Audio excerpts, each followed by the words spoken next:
The fluorescent lights hummed their sterile song above Marcus Sullivan's head, turning his weathered skin the color of old paper. Dr. Patel's office smelled of antiseptic and bad news, a combination Bear had learned to recognize after 25 years working emergency rooms. The cardiologist sat across from him, reading test results with the kind of careful neutrality doctors practiced when they needed to deliver truth without triggering panic. Bear watched the younger man's eyes track across the monitor, noting every micro-expression. At 62, he'd learned to read people the way some men read stock tickers or weather patterns. Dr. Patel was choosing his words, weighing them, measuring their impact before release. The doctor finally looked up. His voice carried the weight of professional concern mixed with genuine worry. "Marcus, your heart's showing signs of strain. The stress test revealed concerning patterns. Not critical yet, but we're approaching a threshold." Bear's fingers drummed once against his thigh, then stopped. A tell he'd never quite eliminated. The room felt smaller, suddenly walls pressing in with the inevitability of time and biology. Through the window behind Dr. Patel, Phoenix sprawled under June's sunlight, indifferent to the mortality discussions happening in its medical towers. "At your age, with the lifestyle you maintain," Patel paused, searching for diplomatic phrasing. "I need to recommend significant changes. Reduce stress, regular sleep, a more sedentary routine. Maybe consider retiring from whatever activities put this kind of strain on your cardiovascular system." The words landed like fists wrapped in silk. Bear had heard variations of this speech before, always dismissed them, always pushed forward. But something in Dr. Patel's expression suggested the grace period had expired. The body kept its own ledger, and his account was running low. "How long?" Bear's voice came out rougher than intended, scraped raw by years of desert wind and exhaust fumes. "If you make changes, years, many years." Dr. Patel leaned forward, abandoning clinical distance for human connection. "If you don't, 6 months, maybe less. One serious cardiac event. Marcus, that's all it takes." The silence between them stretched like highway asphalt under summer heat. Bear thought about Emma, about the promise he'd made, about 20 years of road dust and redemption. The fluorescent lights buzzed their indifferent drone, marking seconds that suddenly felt precious. "I understand." Two words that contained multitudes of unspoken resistance. Dr. Patel must have heard it all, the stubborn defiance wrapped in polite acknowledgement. "Marcus, I've been your doctor for 8 years. I know you don't really understand, or maybe you do and you just don't care enough. But I'm asking you to think about the people who love you. Think about what losing you would cost them." Bear stood slowly, his 6'4" frame unfolding with deliberate care. Joints protested softly, a chorus of minor complaints he'd grown accustomed to ignoring. "I'll think about it." The lie tasted familiar on his tongue. Outside, Phoenix heat struck like an open hand. Bear walked to his bike, a Harley-Davidson Road King that had carried him across 48 states and into more confrontations than he cared to count. His phone vibrated before he reached it. Lily. His daughter's name glowed on the screen, and for a moment he considered letting it go to voicemail, postponing the inevitable conversation. But he'd postponed too many conversations with Lily over the years. Her voice carried that particular blend of exasperation and love that only daughters seem to master. "Dad, we need to talk. Tom and I have been discussing this for weeks, and I can't put it off anymore." Bear straddled his bike but didn't start the engine. Traffic noise provided convenient cover for the silence stretching between Phoenix and wherever Lily was calling from. Probably her office at the Department of Child Safety, surrounded by case files and broken families. "I'm listening, honey." "You need to stop." Direct, unambiguous. Lily had inherited his tendency toward blunt honesty. The riding the missions, the constant traveling. "Dad, you're 62 years old. You're not invincible." The words echoed Dr. Patel's warning with uncanny precision. Bear wondered if they'd coordinated, then dismissed the thought. Lily didn't need anyone's help delivering hard truths. She'd learned that skill watching her mother die, watching her father transform grief into perpetual motion. "I'm being careful." "That's not good enough." Lily's voice cracked slightly, revealing the fear beneath her frustration. "Tom and I are having a baby. You're going to be a grandfather. And I need my child to actually know, you not just hear stories about the biker who died on some random highway helping strangers." The world tilted slightly. Bear gripped the handlebars, steadying himself against sudden vertigo that had nothing to do with his heart condition. You're pregnant. 12 weeks. I wanted to tell you in person, but you're never here, and I can't wait anymore. Lily's breath caught. Please, Dad, one more ride if you absolutely have to. Make it your last one. Come home. Be here. Be a grandfather. Bear looked down at his hands, knuckles scarred from decades of work and conflict veins prominent under sun-damaged skin. These hands had held Emma as she died, had delivered first aid to countless bleeding strangers, had gripped handlebars through storms and across deserts in search of something he could never quite name. Lily, The words stuck in his throat, tangled with competing obligations and identities he didn't know how to reconcile. I know you made a promise to Mom. Lily's voice softened. But Dad, she wouldn't want you to die keeping it. She'd want you here, with me, with your grandchild. The line went quiet except for traffic noise on both ends of the connection. Bear thought about Emma's funeral 17 years ago, standing beside a grave with 15-year-old Lily pressed against his side, both of them hollow with loss. He'd made his promise, then whispered it like a prayer or a vow. I'll make her proud. I'll help people the way she helped me. And he had. 20 years of the Road Guardians, 43 states, hundreds of people helped. But Lily was right. Emma would have wanted him present, not martyred to a promise she'd never asked him to make. One more ride. The commitment emerged before he'd fully processed the decision. I'll make it count. Then I come home. Lily's exhale carried relief and skepticism in equal measure. Promise me, Dad. Actually promise. Not the way you promise when you're planning to break it later. I promise, honey, one last ride, then I'm done. They spoke a few more minutes about the pregnancy, about Lily's plans, about the future taking shape without consulting him. When the call ended, Bear sat on his bike in a Phoenix parking lot, watching traffic flow past like a river he'd been swimming against his entire adult life. His phone buzzed again. Tommy Rodriguez this time. Bear considered ignoring it, starting the bike riding home to his empty apartment and beginning the process of becoming the sedentary grandfather Dr. Patel and Lily wanted him to be. Instead, he answered. Tommy's voice carried urgency beneath its usual measured calm. Bear, we've got a situation. Small town called Copper Ridge, about 2 hours southeast. Woman working at a diner, classic abuse pattern. Local families got the whole town locked down. Sheriff's in their pocket. Girl's got nowhere to go. Bear closed his eyes. In the darkness behind his eyelids, he saw Emma's face, young and vibrant, before cancer hollowed her out. He saw Lily at 15, devastated and angry. He saw every person they'd helped over 20 years' faces forming a gallery of justified intervention. How bad? Bad enough that 3 previous victims took money and left town. Bad enough that the waitress who called us sounded terrified even making the call. Local churches won't help. Law enforcement won't help. She's trapped. Bear. The familiar weight settled across Bear's shoulders, the sense of purpose that had sustained him through 2 decades of road dust and confrontation. Dr. Patel's warnings echoed in memory, Lily's plea for one last ride, the promise he'd just made. Send me the details. I'm coming. The words emerged without conscious decision, pulled from some deeper place where identity lived independent of medical advice or family obligations. Bear, Tommy paused. You sound off. You okay? No, but I will be. Get the boys together.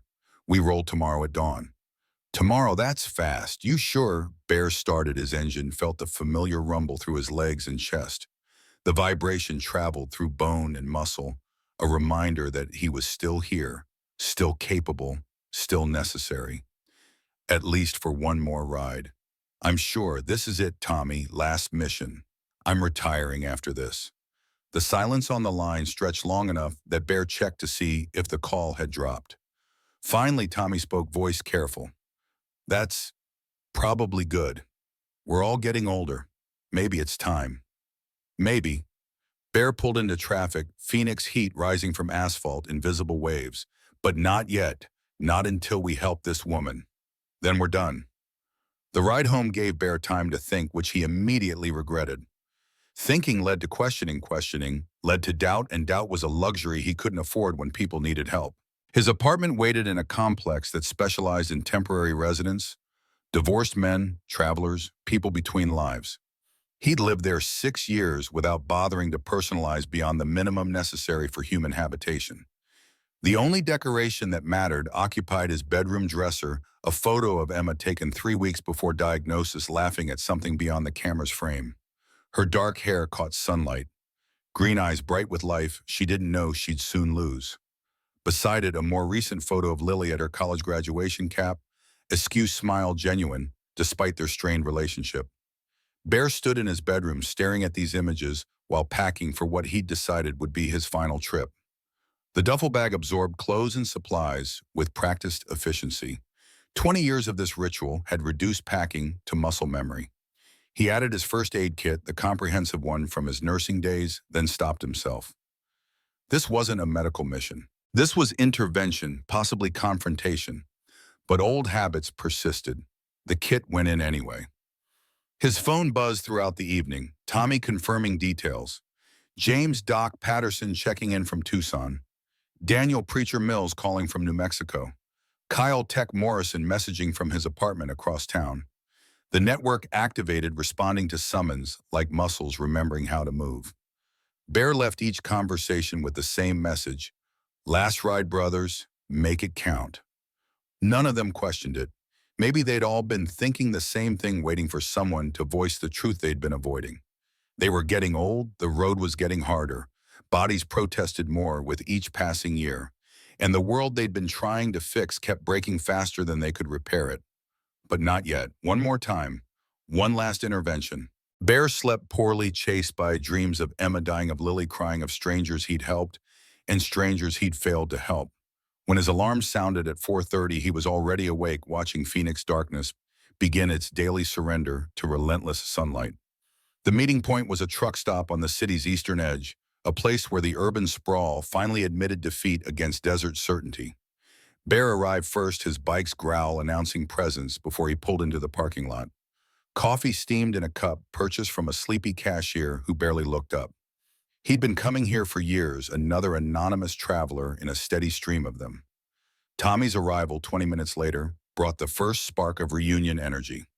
At 48, Tommy Rodriguez still moved with the compact efficiency of his social work days, though his eyes carried weariness that hadn't been there when they first met. He dismounted his Indian Scout, stretched carefully, and approached with a half-smile that didn't quite reach those tired eyes. "Morning, old man." Bear accepted the greeting with a nod.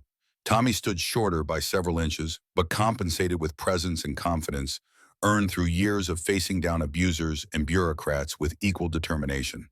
His leather vest bore patches from 20 different domestic violence organizations, a map of their collective mission rendered in embroidered thread. "Coffee's fresh. Grab some. We've got time before the others arrive." They settled at a picnic table scarred by decades of knives, initials, and declarations of passing affection. Morning coolness would burn off soon, but for now the air held that brief, perfect temperature between night and day.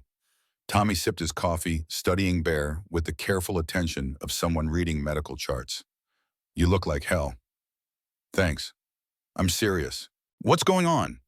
Bear considered deflecting, offering one of the practiced lies he'd perfected over years of avoiding uncomfortable truths. But this was Tommy, who'd stood beside him through 40 interventions, who'd talked down armed husbands and hostile sheriffs with the same unflappable calm. Tommy deserved honesty. "Doctor says my heart's failing. Not today, not tomorrow, but soon enough. Stressing the age lifestyle. The usual suspects." The words came easier than expected. "Lily's pregnant. She wants me to stop riding, be a grandfather, be safe." Tommy absorbed this information while watching traffic begin its morning acceleration on the nearby highway. A semi roared past Jake, brakes hissing, carrying goods to Phoenix or beyond. When he spoke, his voice carried understanding without pity. "And after this, you're actually stopping. That's the plan." "Plans are bullshit. You know that, right?" Tommy's smile held more sadness than humor. "We always have plans. Next year we'll slow down. Next mission will be easier. Next time we'll be more careful." And then another call comes. Another woman needs help, and plans disappear like smoke. "Not this time." Bear heard the lack of conviction in his own voice. "You saying that for me or for you?" Before Bear could answer, headlights swept across the parking lot. James Patterson arrived on his Heritage Classic, followed closely by Daniel Mills on a road glide.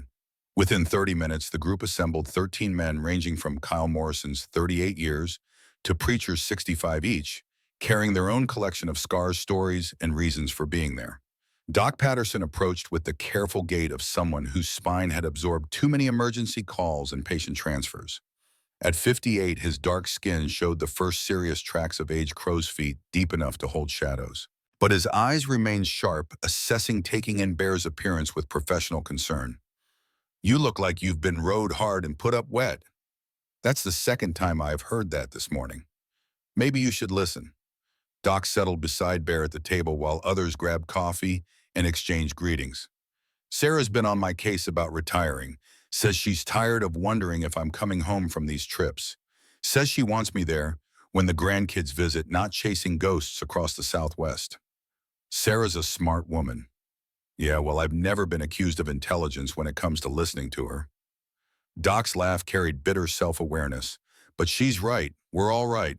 This can't go on forever."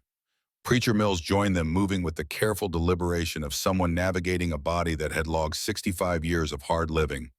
His gray beard reached mid-chest, braided with leather cord and silver beads. Former Army chaplain, 2 tours in Iraq, carrier of trauma he'd never fully processed.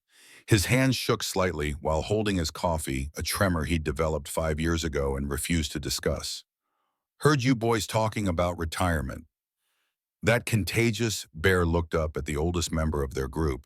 Preacher's eyes held something Bear had rarely seen: their relief. Not resignation, not defeat, but something approaching hope that an ending might actually arrive. "You thinking about it?" "Been thinking about it since I turned 60. Preacher sat down with audible joint complaints. "Lost my faith in God somewhere between Baghdad and Phoenix, thought I might find it on the road. Haven't yet. Maybe I've been looking in the wrong place. Maybe it's time to stop looking and just be still for once." The admission hung in the air like confession. Around them, the rest of the Brotherhood prepared for departure with practiced efficiency. Bikes checked supplies, secured route, discussed. But at this table, something different was happening, something that felt like permission. Tommy broke the silence. "My ex-wife called me last month. First time in 3 years. Said if I could prove I was done with the constant traveling, done playing hero, she might consider letting me see the kids again. Regular visits. Be part of their lives." "Jesus, Tommy." Doc's voice carried pain for his friend. "Why didn't you say something?" "What was there to say? I made my choices. Prioritize work over family, strangers over my own kids. Now I'm paying for it."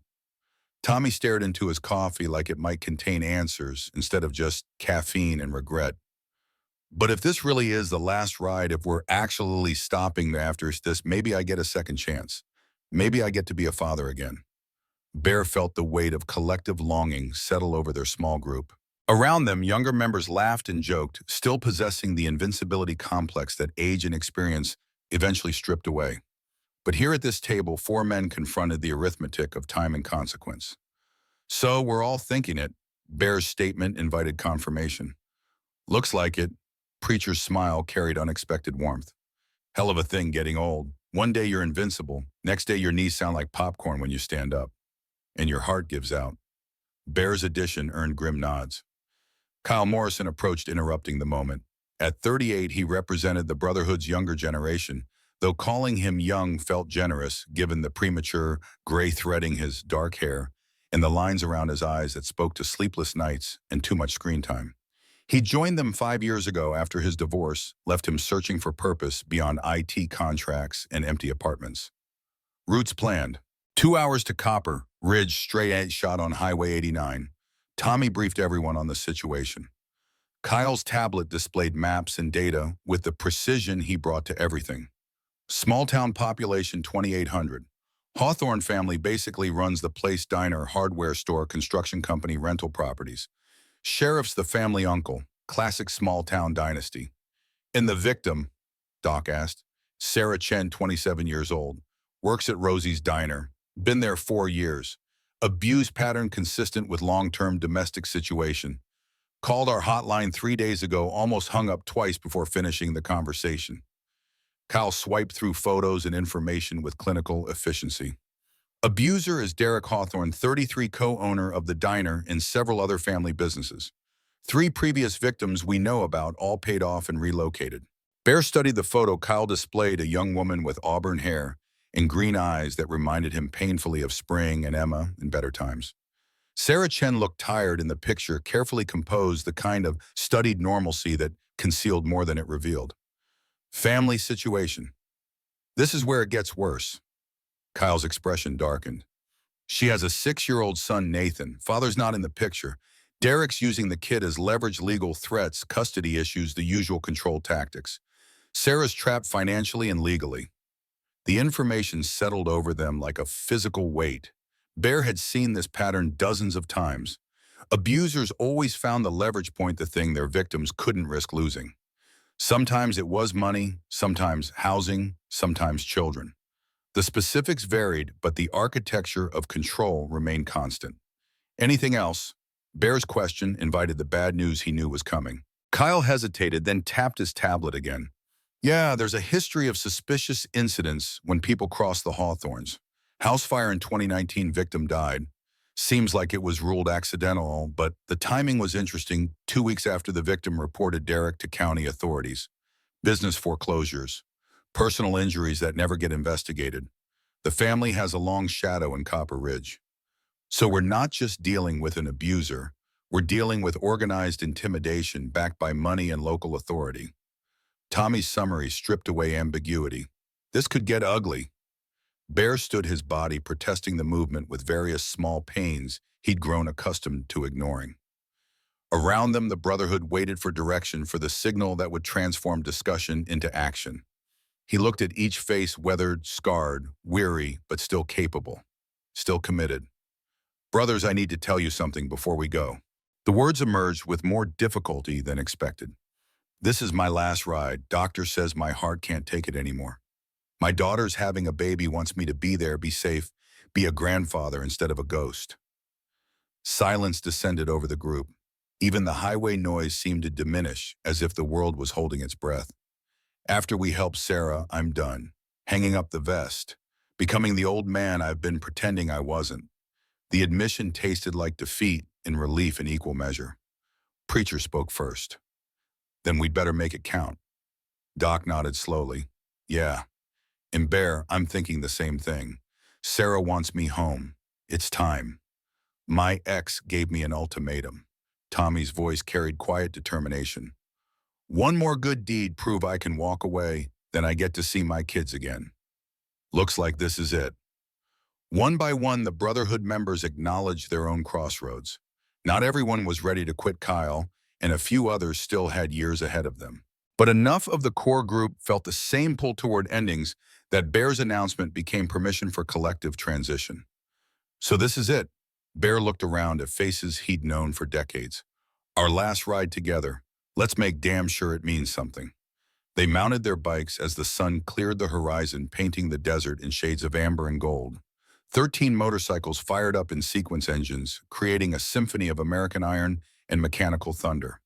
Bear led them onto Highway 89, pointing southeast toward Copper Ridge and whatever awaited there. The road stretched ahead like a promise or a threat, depending on perspective.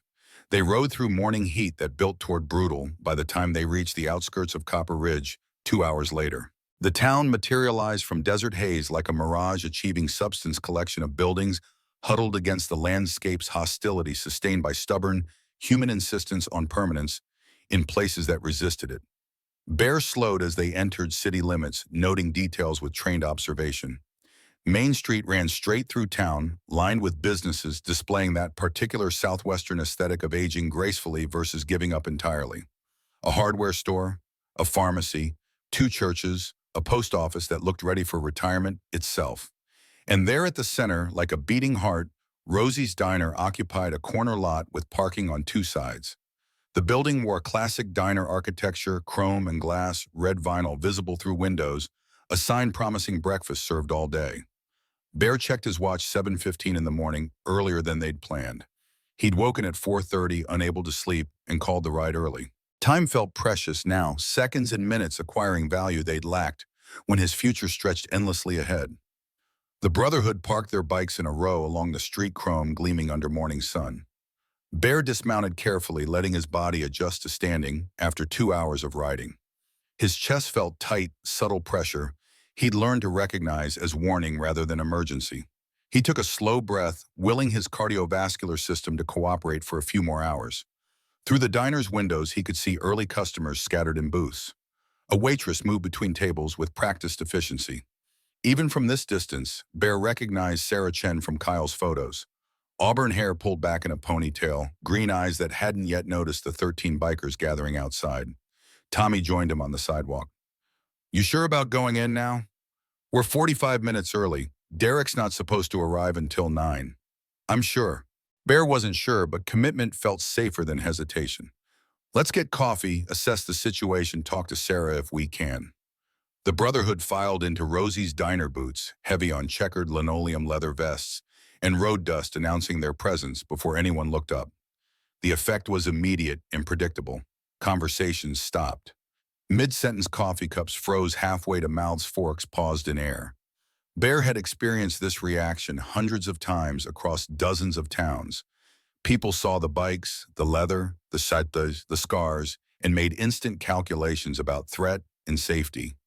He ignored it all, focusing instead on Sarah Chen as she turned from a booth to see 13 bikers spreading through her diner like water finding available space. He watched her face cycle through surprise, concern, and something that looked almost like hope before a professional service mask slammed down over all of it. She approached with menus tucked under her arm, voice steady despite hands that trembled slightly. "Good morning, gentlemen. What can I get you to drink?" Bear chose a booth near the window, sliding into red vinyl, cracked from age and use. He kept his voice gentle, modulating tone and volume to minimize intimidation. At 6'4" and north of 250, he'd learned decades ago that soft words worked better than loud ones when putting people at ease. "Coffee all around, sweetheart, and take your time with those menus. We're in no hurry." Sarah nodded, started to turn, and Bear saw what he'd come to see, the shadow along her jawline, poorly covered with makeup, the way she moved, protecting her left side, the flinch when the door opened behind her. His nursing training kicked in automatically, cataloging injuries and assessing severity with the detached precision that had served him through thousands of emergency room shifts. She'd been hit recently. Within the last week, based on bruise coloration. The way she protected her ribs suggested either fracture or severe bruising. And something else, when she reached for the coffee pot, her sleeve rode up, revealing marks that looked suspiciously like cigarette burns marching up her inner forearm. Bear's jaw tightened. He'd seen this particular pattern before: escalating violence, increasing frequency, creative cruelty. Sarah Chen was in danger, and the danger was accelerating. She returned with coffee pouring, with hands that shook despite obvious effort at control. Bear accepted his cup, wrapping both hands around the warmth, despite Phoenix training him to prefer iced beverages. The gesture gave him excuse to keep his movements slow and non-threatening while maintaining eye contact. "Thank you, miss." He glanced at her name tag. "Sarah, is it?" "Yes, sir."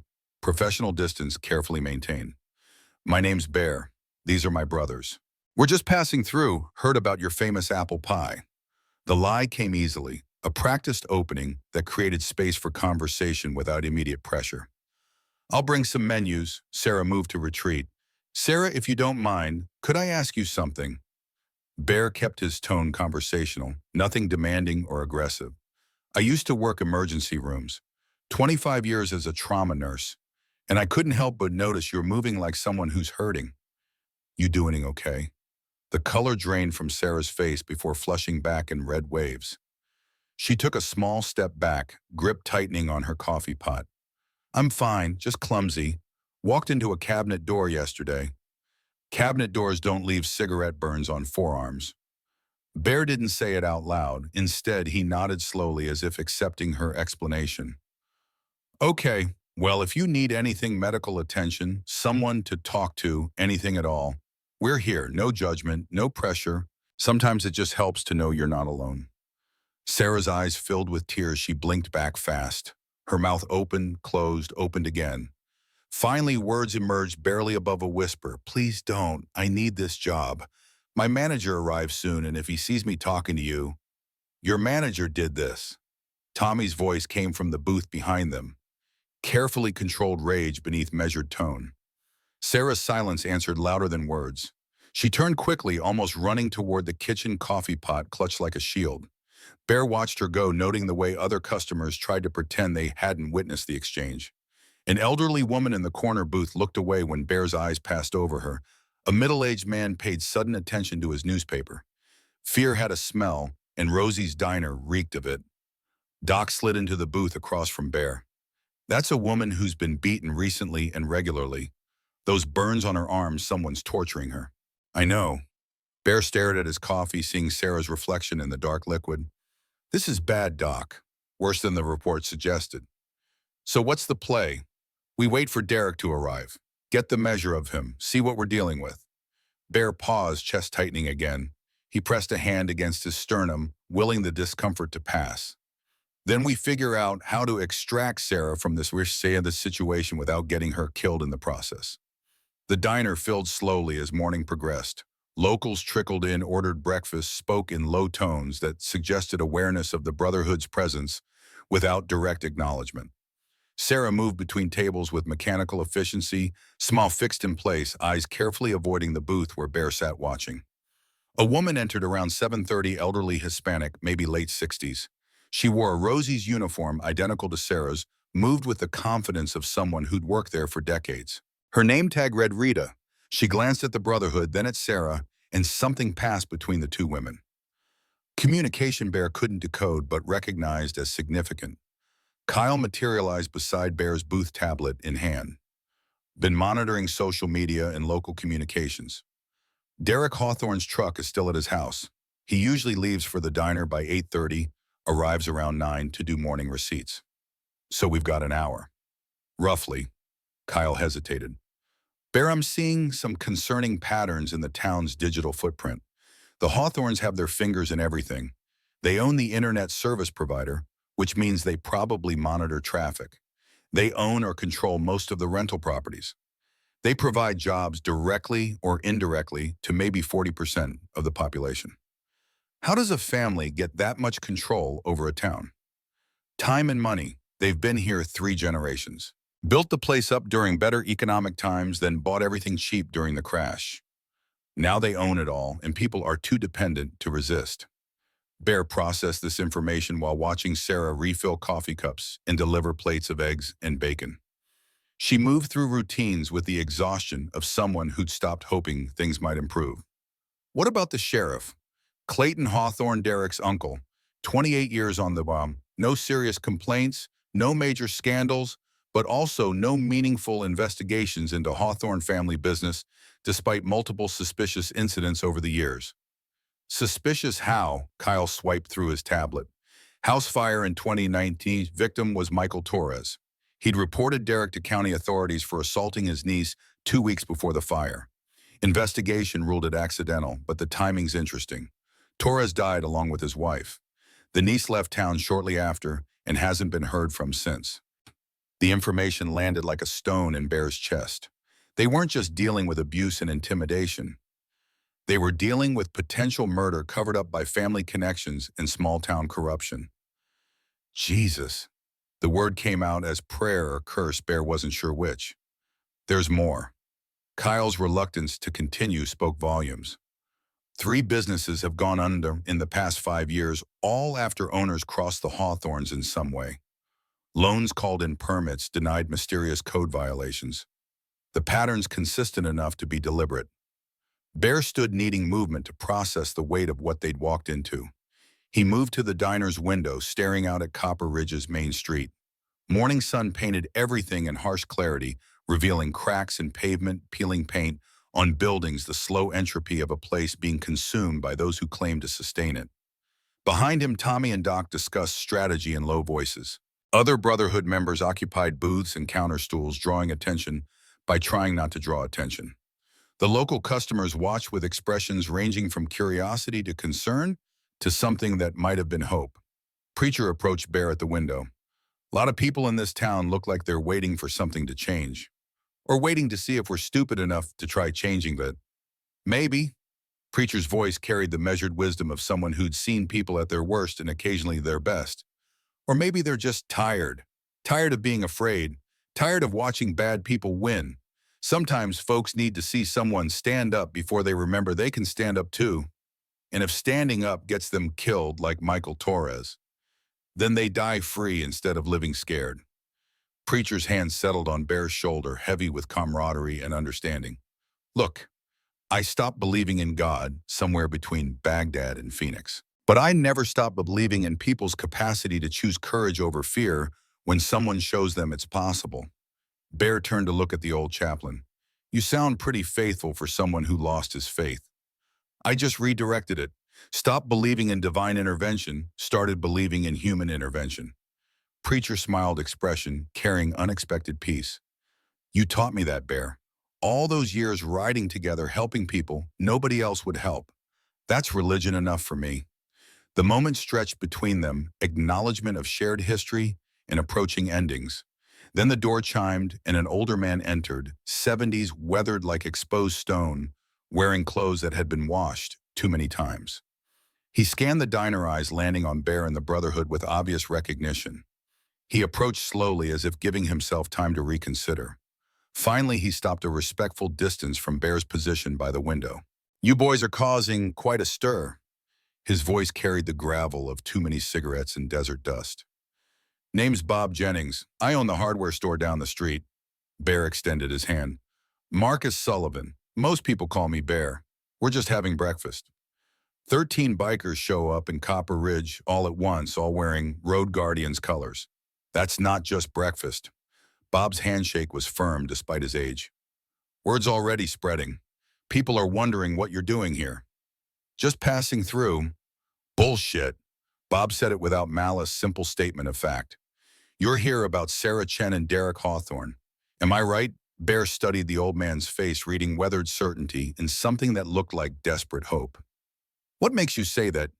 Because I'm not stupid and neither are you. Sarah called someone and now you're here. I'm guessing some kind of advocacy group, domestic violence intervention. Bob glanced back at Sarah, who was watching their conversation with poorly concealed anxiety. About damn time someone helped that girl.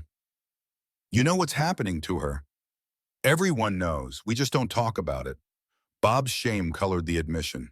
The Hawthorns own this town. Cross them, and you lose everything. I learned that lesson the hard way.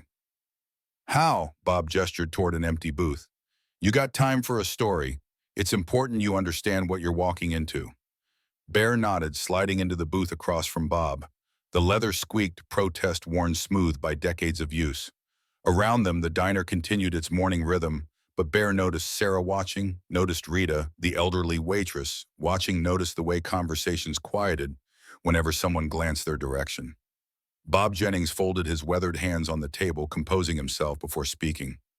12 years ago, my daughter Melissa went to senior prom with Derek Hawthorne. They'd been dating a few months. Derek was 21, then already had a reputation, but his family had money and influence. Melissa thought she loved him. The words came slow and painful, each one carrying weight of old regret. She came home that night with a black eye and split lip. Said Derek got jealous about her dancing with a friend, lost his temper, hit her in the parking lot. Bob's jaw tightened.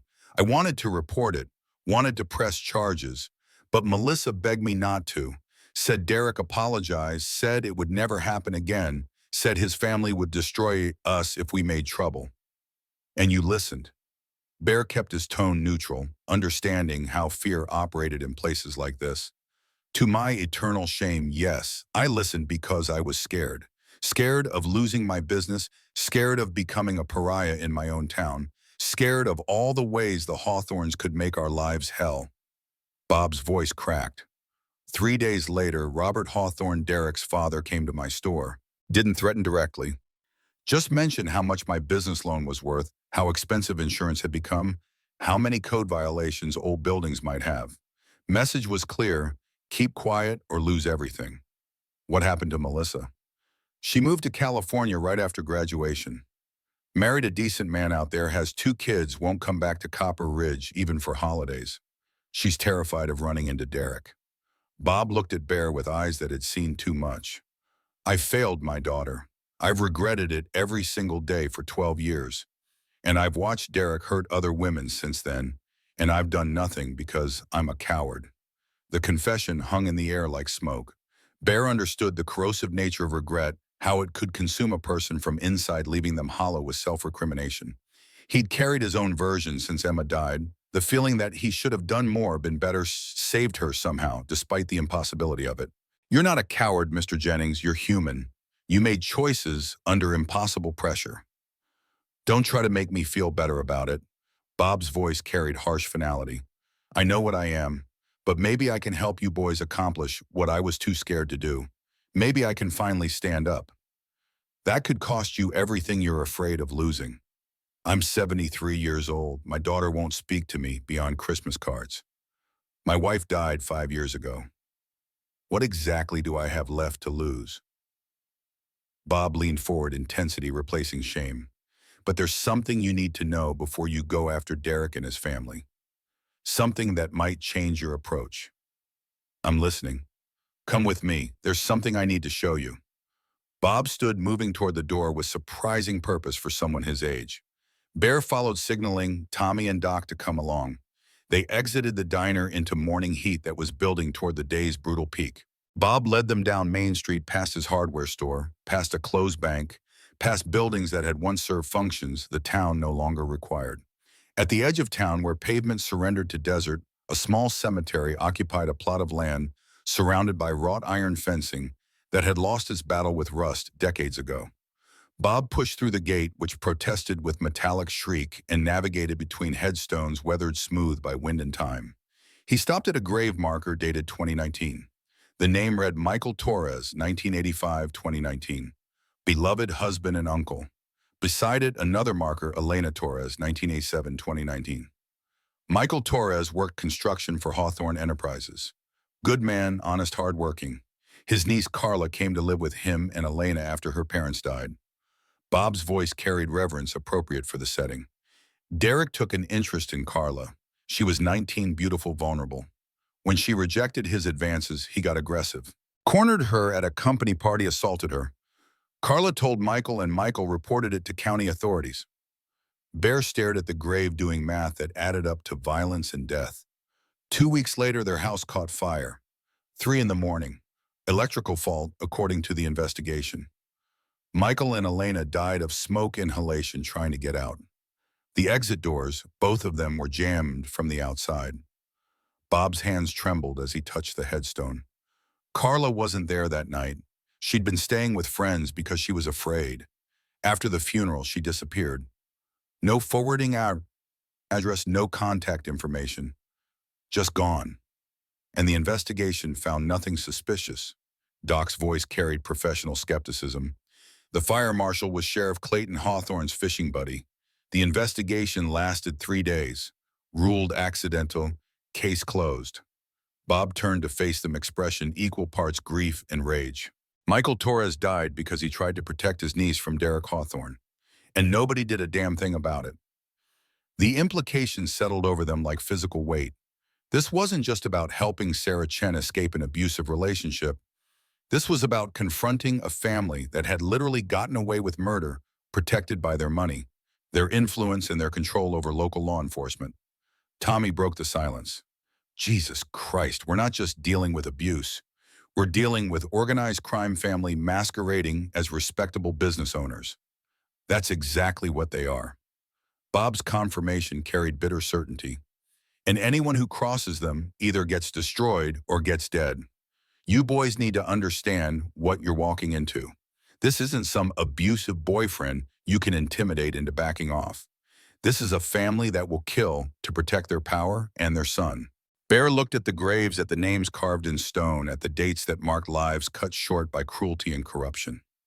His chest tightened again, that familiar pressure that signaled his heart's protest against stress and emotion. He pressed a hand against his sternum, breathing slowly, willing his cardiovascular system to hold together a little longer.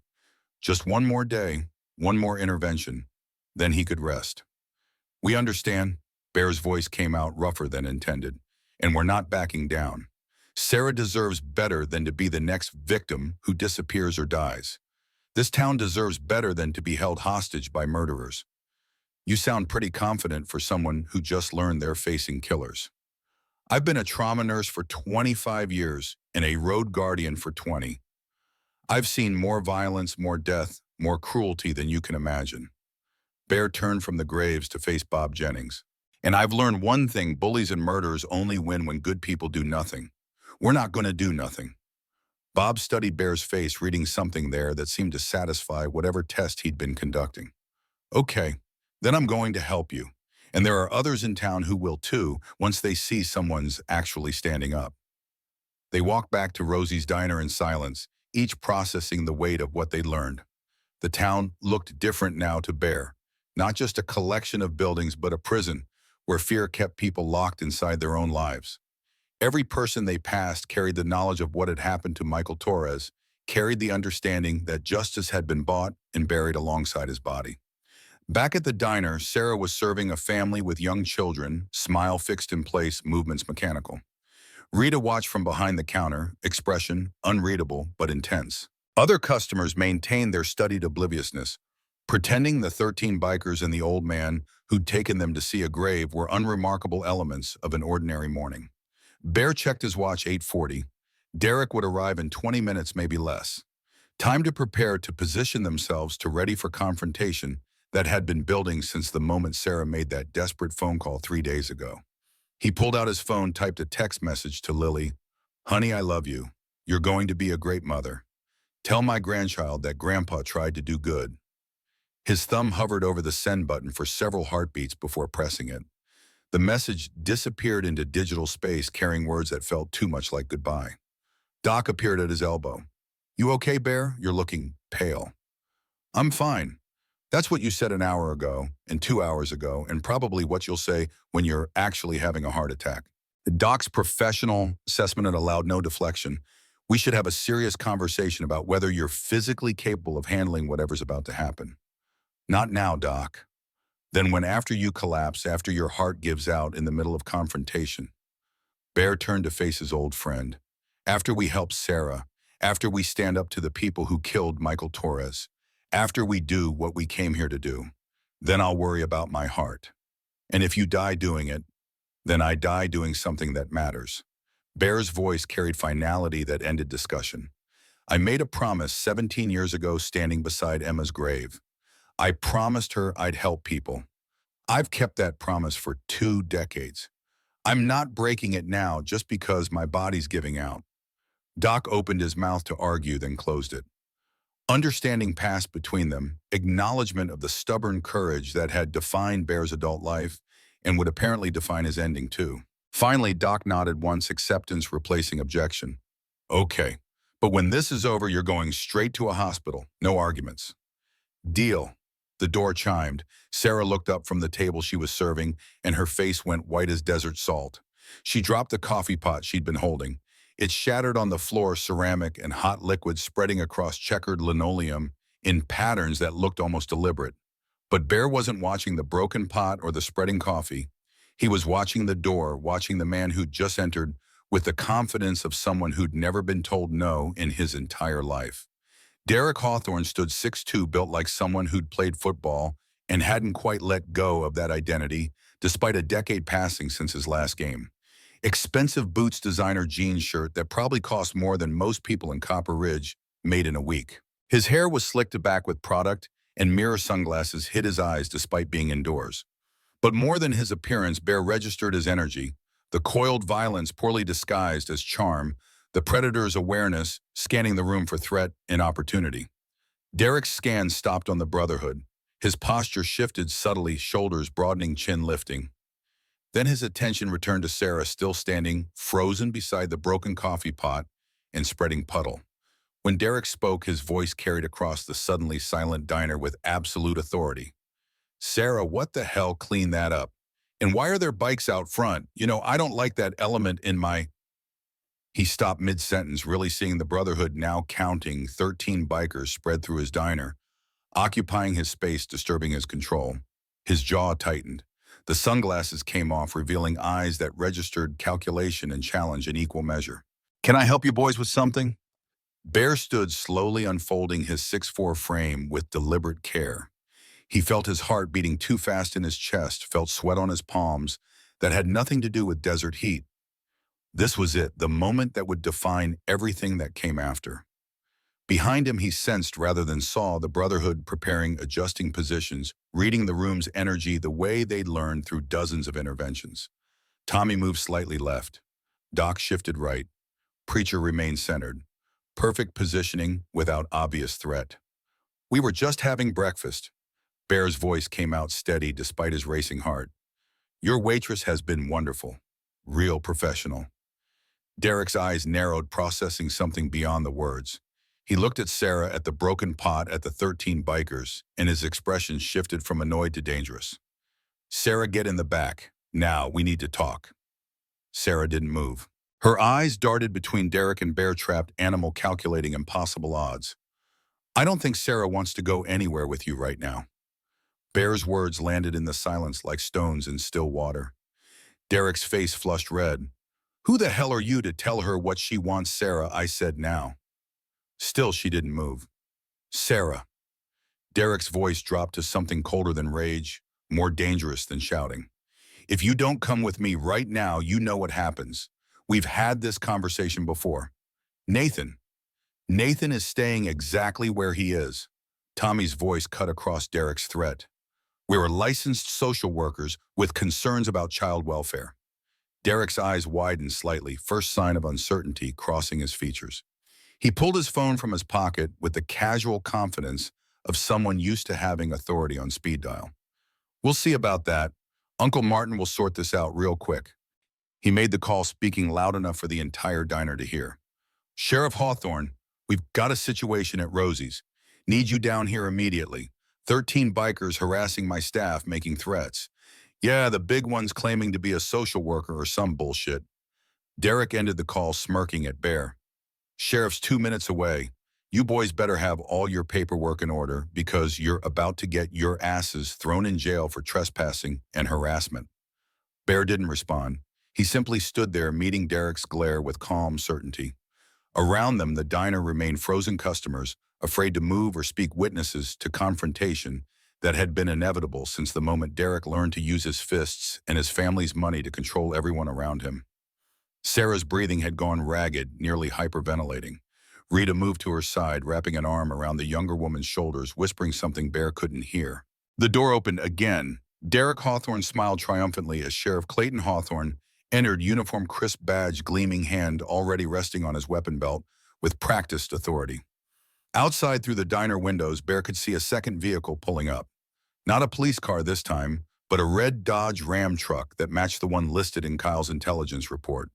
And climbing out of the passenger seat, clearly frightened, was a small boy with dark hair and green eyes that matched Sarah's. Nathan Chen, 6 years old, with a fresh black eye turning his small face into a map of recent violence. Derek's smile widened as he watched Bear register the child's presence. "Like I said, we need to talk. In the back." "Now, Sarah." The boy's appearance changed everything, raised stakes beyond anything they'd anticipated, transformed intervention into something approaching hostage situation. Bear felt his heart hammering against his ribs, felt sweat running down his back, felt the weight of impossible decisions pressing down like physical force. Sarah saw her son and made a sound between sob and gasp. She took a step toward the door, toward Nathan, toward Derek's trap. Bear moved to block her path. Not roughly, not aggressively, just positioning his large frame between Sarah and the exit. "Sheriff, before anyone goes anywhere, I need to report suspected child abuse. That boy has injuries consistent with recent assault." Derek's face went from smug to furious in seconds. "You're accusing me of hurting Nathan. That's slander. Sheriff, arrest this man." "Actually," Tommy stepped forward, producing an identification. "I'm Tommy Rodriguez, licensed clinical social worker in Arizona. The boy displays obvious signs of physical trauma. I'm legally obligated to report this to Child Protective Services." The diner erupted into chaos. Derek shouting threats. Sheriff Clayton demanding everyone calm down, Sarah crying, Rita trying to comfort her customers, pressing toward exits. Brotherhood members forming protective perimeter without obvious aggression. And through it all, visible through the window, Nathan Chen stood beside Derek's truck, with tears running down his bruised face, a 6-year-old boy caught in the crossfire of adult cruelty and adult courage. Bear locked eyes with Derek Hawthorne across the chaos. In that moment, both men understood this had moved beyond intimidation or negotiation. Lines had been drawn. Forces had been committed. And whatever happened next would change Copper Ridge forever, for better or worse. There was no going back now. Sheriff Clayton Hawthorne's hand remained on his weapon, fingers drumming a nervous rhythm against the holster. He stood in the doorway assessing the scene with the calculated wariness of someone who'd spent 3 decades reading dangerous situations. His nephew Derek radiated fury beside him, but Clayton's attention fixed on Bear and the Brotherhood, measuring threat levels and escape routes with professional detachment. The sheriff's voice cut through the noise like a blade. "Everyone sit down and shut up." Now, and silence descended immediately. Even Derek's protest died mid-sentence, conditioned obedience to family authority overriding his rage. The customers who'd been edging toward exits froze, caught between flight instinct and survival calculation that argued against drawing attention. Clayton moved deeper into the diner boots, heavy on linoleum, still wet from Sarah's dropped coffee pot. His eyes cataloged every face, every position, storing information for later use or immediate threat assessment. When he spoke again, his tone carried practiced neutrality. "Derek, what's the actual problem here? These bikers are harassing Sarah, making false accusations about me, threatening to—" I asked, "What's the actual problem?" Clayton's interruption carried weight that silenced his nephew more effectively than shouting would have. "Not what you think happened, what actually happened." Bear spoke before Derek could manufacture another version of events. "Sheriff, my name is Marcus Sullivan. We're with the Road Guardians, a domestic violence advocacy organization. We received information about Sarah Chen's situation and came to offer assistance. While having breakfast, I noticed injuries consistent with abuse. When I inquired about her well-being, your nephew arrived with Sarah's son, who displays obvious signs of recent physical trauma." Clayton's jaw tightened fractionally, the only visible reaction to information he'd probably known for months or years. Outside, Nathan remained beside Derek's truck. Small figure framed by morning glare, face marked by violence. No 6-year-old should understand. "That's complete bullshit." Derek's voice rose despite his uncle's earlier command for silence. "Nathan fell off his bike yesterday. Kids get hurt.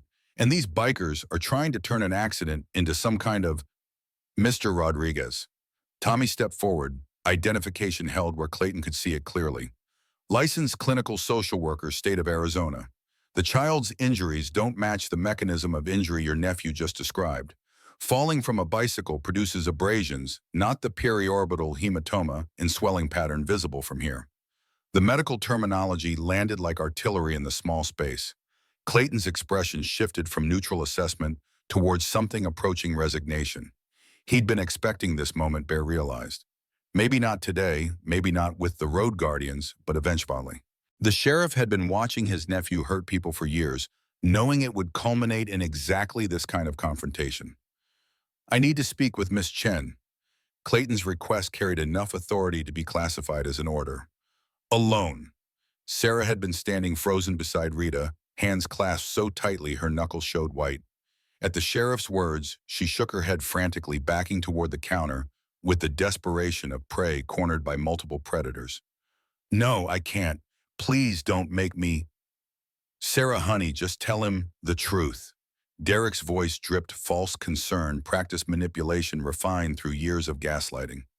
"Tell Uncle Martin that Nathan fell off his bike, that these bikers are making things up, that everything's fine." Rita's arm tightened around Sarah's shoulders. The elderly waitress met Clayton's eyes with something Bear recognized as decades of accumulated contempt, poorly disguised as respect. When she spoke, her voice carried steel beneath its surface courtesy. "Sheriff, maybe Miss Chen would feel more comfortable talking if Derek wasn't standing right there threatening her with his eyes while pretending to be concerned." Derek spun toward Rita with fury that confirmed every suspicion Bear had developed about the man's capacity for violence.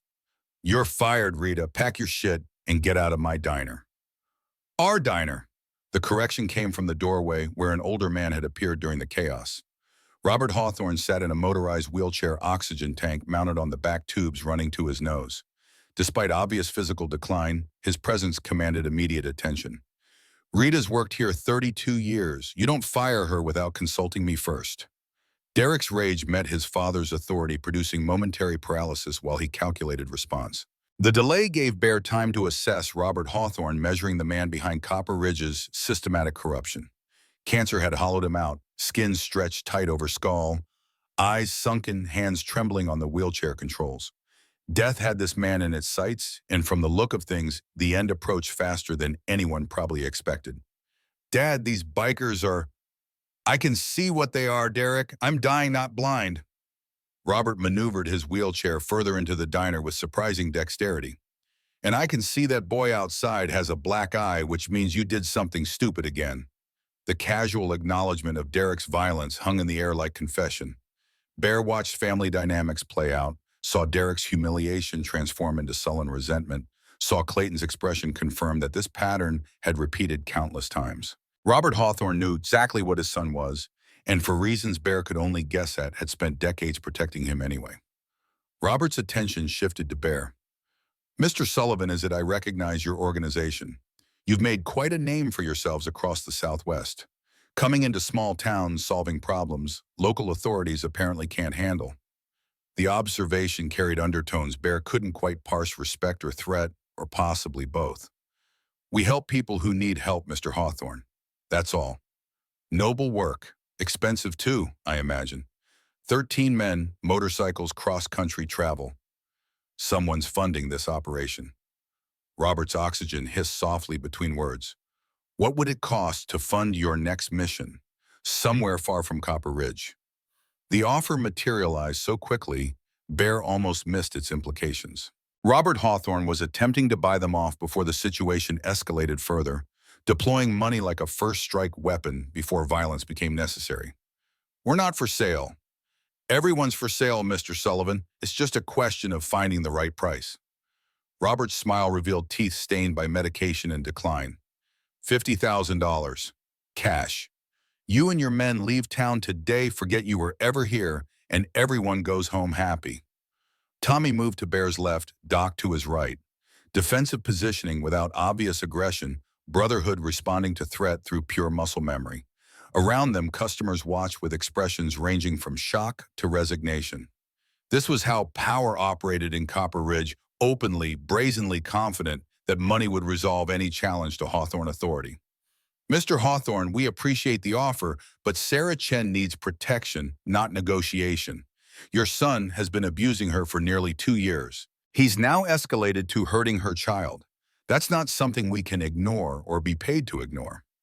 Robert's expression hardened despite his physical weakness. My son has problems. I acknowledge that. He's enrolled in anger management therapy, seeing a counselor twice a week. We're addressing the issues. But dragging this family through public scandal won't help anyone, least of all Sarah or her boy. Therapy doesn't erase cigarette burns. Bear's words fell flat and final. It doesn't heal broken ribs or stop escalating violence. Sarah needs safety, not promises that Derek will change after his next therapy session. The standoff crystallized two men representing opposing philosophies about accountability and justice, measuring each other across a diner floor still wet with spilled coffee and broken ceramic. Bear felt his heart hammering irregular rhythms, felt sweat running down his spine, despite the air conditioning's best efforts. Nathan's appearance through the doorway broke the tension. The boy had apparently decided waiting in the truck was worse than facing whatever waited inside. He pushed through the door with the cautious determination of someone who'd learned to read violence in adult postures and voices. Mommy, his small voice cracked the word in half. Sarah broke from Rita's grasp, rushing toward her son with maternal instinct overriding caution. She dropped to her knees, gathering Nathan against her chest, murmuring reassurances that everything would be okay, despite mountains of evidence suggesting otherwise. Bear watched Derek's face during this reunion. The man's expression cycled through possessive rage to calculated assessment, landing somewhere between threat and performance. This was his leverage, his control mechanism, his ultimate weapon against Sarah's resistance. Nathan represented power more effective than fists or money, the mother's terror of losing her child. Tommy knelt beside Sarah and Nathan, moving slowly to avoid triggering flight response. His voice carried gentle authority, refined through decades of crisis intervention. Hi, Nathan. My name's Tommy. I'm a social worker. Do you know what that means? Nathan shook his head, face pressed against his mother's shoulder. It means I help kids who are having trouble. And I noticed you have a pretty bad black eye there. Can you tell me what happened?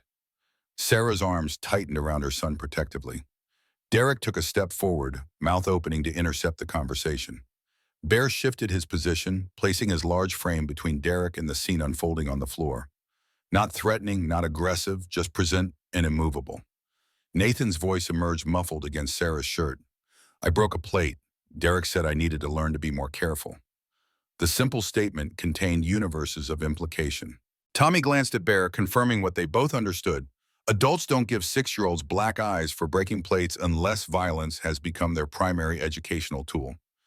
Learning to be careful is important. Tommy kept his tone neutral, non-judgmental. But accidents happen especially with plates. Did Derek teach you with words or with his hands? He pushed me. I fell and hit the table. Nathan's factual delivery suggested this represented normal disciplinary procedure in his world. He said if I cried, he'd give me something to really cry about. So I didn't cry. Sarah's composure shattered completely. She held her son and sobbed, body shaking with grief and rage and helpless terror. Rita moved to join them, creating protective barrier around mother and child. Other customers looked away, unable or unwilling to witness this intimate devastation. Derek's face had gone dangerously red. That's not what happened. Nathan's confused. He fell on his own, and now these people are putting words in his mouth, making him... Shut up, Derek. Robert Hawthorne's command carried absolute authority despite his physical weakness. Just shut up before you make this worse than it already is. Clayton cleared his throat, drawing attention back to his position by the door. His hand had moved away from his weapon, a subtle signal Bear registered as potentially positive. When the sheriff spoke, his voice carried the weight of someone making difficult decisions in real time. Mr. Rodriguez, you said you're obligated to report suspected child abuse. That's correct. I'm making that report now. Tommy pulled out his phone, already dialing. Child Protective Services will need to conduct an investigation, standard protocol. And in the meantime, Clayton's question held genuine uncertainty, as if he'd reached the edge of his practiced neutrality and didn't know how to proceed. Nathan should remain with his mother in a safe environment. Derek Hawthorne should have no contact with either of them pending investigation. Tommy spoke while waiting for CPS to answer, laying out terms that would determine the next phase of escalation. Derek exploded. You can't do this. Nathan's staying with me. Sarah's living in my property. I have rights here. Uncle Martin arrests these people for what? Derek? Clayton's exhaustion leaked through his professional facade. For reporting suspected child abuse, for offering assistance to a woman who clearly needs it. What exactly do you want me to arrest them for? The sheriff's question hung unanswered. Derek looked between his uncle and his father, seeking support that wasn't materializing as expected. Robert watched his son with expression, equal parts disgust and resigned acceptance, seeing clearly, perhaps for the first time, what his decades of protection had created. Tommy connected with Child Protective Services, stepping away to provide information in low tones. Bear remained positioned between Derek and Sarah, aware that the next few minutes would determine whether this situation resolved through systems designed to protect vulnerable people or devolved into the kind of violence Michael Torres had faced before his house mysteriously burned. Rita spoke into the tension. Sarah, honey, you can't go back to Derek's apartment. You know that, right? Sarah's nod was barely perceptible, face still buried in Nathan's hair. There's a women's shelter 2 towns over. Sacred Heart. Good people, safe place. The Brotherhood can get you there. Rita's practical assessment cut through emotional chaos with veteran Waitress efficiency. You file for protective order, get CPS involved, start building a case. With what money? Sarah's voice emerged raw and broken. Derek controls everything, my bank account, my housing, my debt. I have nothing except what I'm wearing right now. You have us. Bear's statement drew her attention. The Road Guardians have resources, legal contacts, safe houses, financial assistance. You won't be alone in this. Derek laughed, harsh sound devoid of humor. You're going to save her with what good intentions and motorcycle rides. Sarah, be smart. Come back with me right now. Drop this nonsense and we'll forget this ever happened. Nathan can come home. You keep your bra. Everything goes back to normal. Normal. Sarah's head lifted, revealing tear-stained face transformed by sudden fury. Normal is you hitting me. Normal is cigarette burns on my arms. Normal is my son learning that violence is how men solve problems. I don't want normal anymore. The declaration landed with unexpected force. Even Derek seemed momentarily speechless, unprepared for resistance from someone he'd systematically broken down over 22 months. Bear felt something shift in the diner's atmosphere. Witnesses, who'd been avoiding involvement, suddenly paying closer attention, measuring Sarah's courage against their own compromises. Tommy returned phone call completed. CPS is sending an investigator, Amanda Richardson. She'll be here within the hour to assess the situation and interview all parties. An hour. Derek's panic manifested as aggression. I'm supposed to just stand here for an hour while you people poison everyone against me. You're free to leave, Mr. Hawthorne. Tommy's professional calm contrasted sharply with Derek's escalating agitation. But if you attempt to contact Sarah or Nathan before the investigation concludes, that won't help your case. Robert's wheelchair hummed as he maneuvered toward the exit. Derek, come with me. We're leaving. Now. Dad, I'm not just going to... Now, Derek. Robert's tone permitted no argument. Let the investigation happen. We'll deal with this through proper channels. The Hawthorne men departed, Derek casting backward glances that promised future retaliation. Robert, looking like a man being driven to his own execution. Clayton lingered by the door, torn between family loyalty and whatever remained of his professional integrity. Before leaving, the sheriff addressed Bear directly. Mr. Sullivan, I'm going to say something off the record. My nephew has problems. My brother-in-law has protected him from consequences his entire life. I've been complicit in that protection because family pressure and job security matter more than I wish they did. He paused, choosing words carefully. But a 6-year-old with a black eye crosses lines even I can't ignore. Whatever happens next, I'm not standing in your way. But I'm also not standing with you. I'm stepping aside and letting the system work like it's supposed to work. That's all we're asking, Sheriff. Clayton nodded once and left, pulling the door closed behind him with deliberate care. The diner remained silent for several heartbeats, processing what had just occurred. Confrontation without violence, authority refusing to intervene on behalf of power, space opening for justice to possibly function as designed. Rita moved toward the kitchen. I'm making coffee.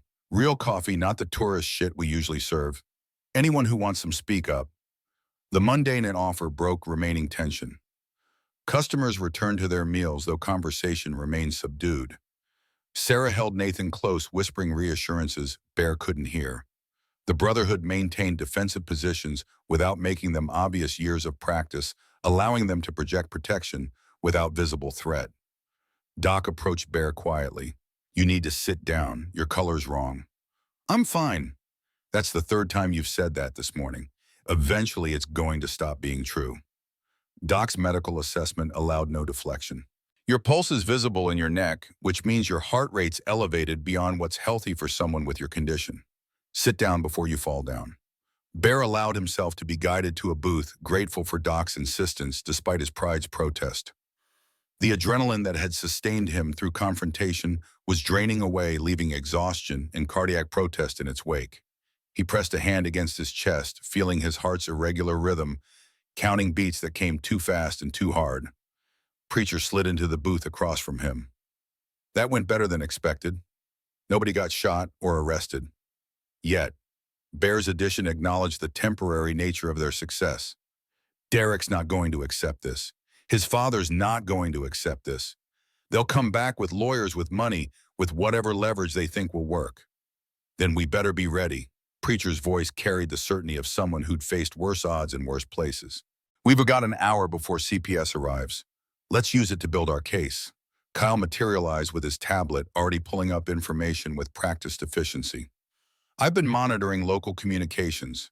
Derek made 6 phone calls in the past 10 minutes. 3 to lawyers, 2 to family members, 1 to someone whose number traces back to a private investigation firm in Phoenix. They're mobilizing. Tommy joined them at the booth. Standard wealthy family response to threat lawyer, up intimidate witnesses, manufacture alternative narrative. Can they actually win? Preacher's question voiced concerns they'd all been avoiding. Depends on the investigator, the prosecutor, the judge, and how much influence the Hawthorns have over each of those positions. Tommy's assessment offered no false comfort. In a fair fight, Sarah wins. In Copper Ridge, where the Hawthorns own most of the economy and have family and law enforcement, it's going to be difficult. Bear watched Sarah across the diner, watched her hold her son, while Rita brought them food neither seemed capable of eating. Mother and child trapped in amber moment, frozen between past trauma and uncertain future. He thought about Emma, about Lily, about all the promises he'd made and kept and broken. His chest tightened, further pressure building behind his sternum like a fist squeezing his heart. Bear, Doc's voice came from somewhere distant. Bear, talk to me. The diner tilted slightly. Bear gripped the table edge, willing the world to stabilize, willing his cardiovascular system to hold together just a little longer. Not yet. Not before he saw this through. Not before Sarah and Nathan found safety. I'm okay. The lie tasted like copper and fear. Just tired. Bullshit. Doc had his phone out, fingers moving toward emergency services. You're having angina. Maybe worse. I'm calling. No. Bear's hand shot out, gripping Doc's wrist with strength born of desperation. We've got 1 hour until CPS arrives, maybe 4 or 5 hours until Sarah and Nathan are safely relocated. After that, you can call anyone you want. But not yet, please, Doc. Not yet. The two men stared at each other across the booth, 40 years of friendship compressed into silent negotiation. Finally, Doc pocketed his phone with obvious reluctance. After Sarah's safe. The moment she's safe, we're going to a hospital. And I don't care if I have to knock you unconscious and drag you there myself. Agreed. Rita appeared with coffee and pie, setting both in front of Bear, with the firmness of someone accustomed to feeding stubborn men. Eat. You look like Death's ugly cousin. That's the consensus. Bear accepted the fork she pressed into his hand. Thank you, Rita, for helping Sarah, for standing up to Derek. Should have done it years ago. Rita's regret colored the words dark. Watched him hurt 4 women that I know about, probably more I don't. Kept my mouth shut because I needed the chump, because speaking up seemed too dangerous. She glanced towards Sarah. But that little boy with his black eye, his brave face trying not to cry, that was my line. Everyone's got one, and he crossed mine. You're risking everything helping us. I'm 68 years old, my husband's dead, my kids are scattered across 3 states, and I've worked at this diner since before Derek was born. What exactly am I risking that matters more than that child's safety? Rita's practicality cut through any attempts at martyrdom. Besides, someone's got to show these younger people that standing up is possible. Maybe if enough of us do it, the Hawthorns lose their power. The observation contained seeds of strategy Bear hadn't fully considered. Power in places like Copper Ridge flowed from collective compliance businesses that wouldn't risk Hawthorne retribution, customers who looked away rather than witness abuse, law enforcement that prioritized family loyalty over justice. But collective compliance could become collective resistance if enough people found courage simultaneously. Rita, how many people in Copper Ridge feel the way you do, tired of Hawthorne control, waiting for someone to stand up first? More than you'd think, less than you'd hope. She considered the question seriously. Maybe a third of the town would actively resist given the opportunity. Another third would support quietly. The rest are either too dependent on Hawthorne money or too scared to care. 2/3 is enough. Tommy had been listening from the adjacent booth. If we can mobilize the people who want change, demonstrate that resistance is possible without immediate destruction, others will join. Kyle's tablet chimed. He glanced at the screen, expression shifting from concentration to concern. We've got a problem. Derek just posted on social media, claims the road guardians invaded his business, threatened his family, and are trying to destroy his reputation through false accusations. Let me see. Bear leaned across the table, reading Derek's post with growing recognition of a familiar pattern. Abusers always cast themselves as victims when confronted, manufacturing narratives where their accusers became aggressors. The post already had dozens of comments split between people defending Derek and others questioning his version of events. Can we respond? Preacher asked. Not directly. Tommy's social work experience informed his caution. Engaging in public argument makes us look defensive. Better to let our actions speak, cooperate with CPS, document everything, build an airtight case. But his lies are spreading while we stay silent. Truth travels slower than fiction, but it tends to arrive with more force. Tommy's philosophy had sustained him through countless interventions where perception and reality diverged. Derek's building a narrative that will collapse the moment CPS substantiates abuse. Let him dig his own grave. The door opened again. A woman entered mid-40s professional attire carrying a briefcase and the weary competence of someone who'd seen too many broken families. Her identification badge read Amanda Richardson, Arizona Department of Child Safety. She scanned the diner immediately, identifying the relevant parties through some practiced intuition. I'm looking for Sarah Chen and Nathan Chen. Sarah stood slowly, Nathan clutched against her side. That's us. Amanda approached with the careful neutrality child protection workers cultivated close enough to connect, distant enough to maintain objectivity. Hi, Sarah. Hi, Nathan. My name is Amanda. I work for an agency that makes sure kids are safe and healthy. I need to ask you both some questions. Is that okay? Nathan nodded uncertainly. Sarah's grip on her son tightened, fractionally maternal instinct, recognizing that this woman held power to either save or destroy what remained of their family. Can we talk somewhere private? Amanda glanced around the diner's public space. Rita gestured toward the back. Office is available. No cameras, no windows to the dining area. Perfect. Sarah, if you and Nathan would come with me, this will take about 30 minutes. Amanda's attention shifted to Bear and the Brotherhood. I'll need to speak with whoever initiated the report after I finish with the family. Tommy raised his hand. That would be me, Tommy Rodriguez, LCSW. Good. Wait here. I'll find you when I'm ready.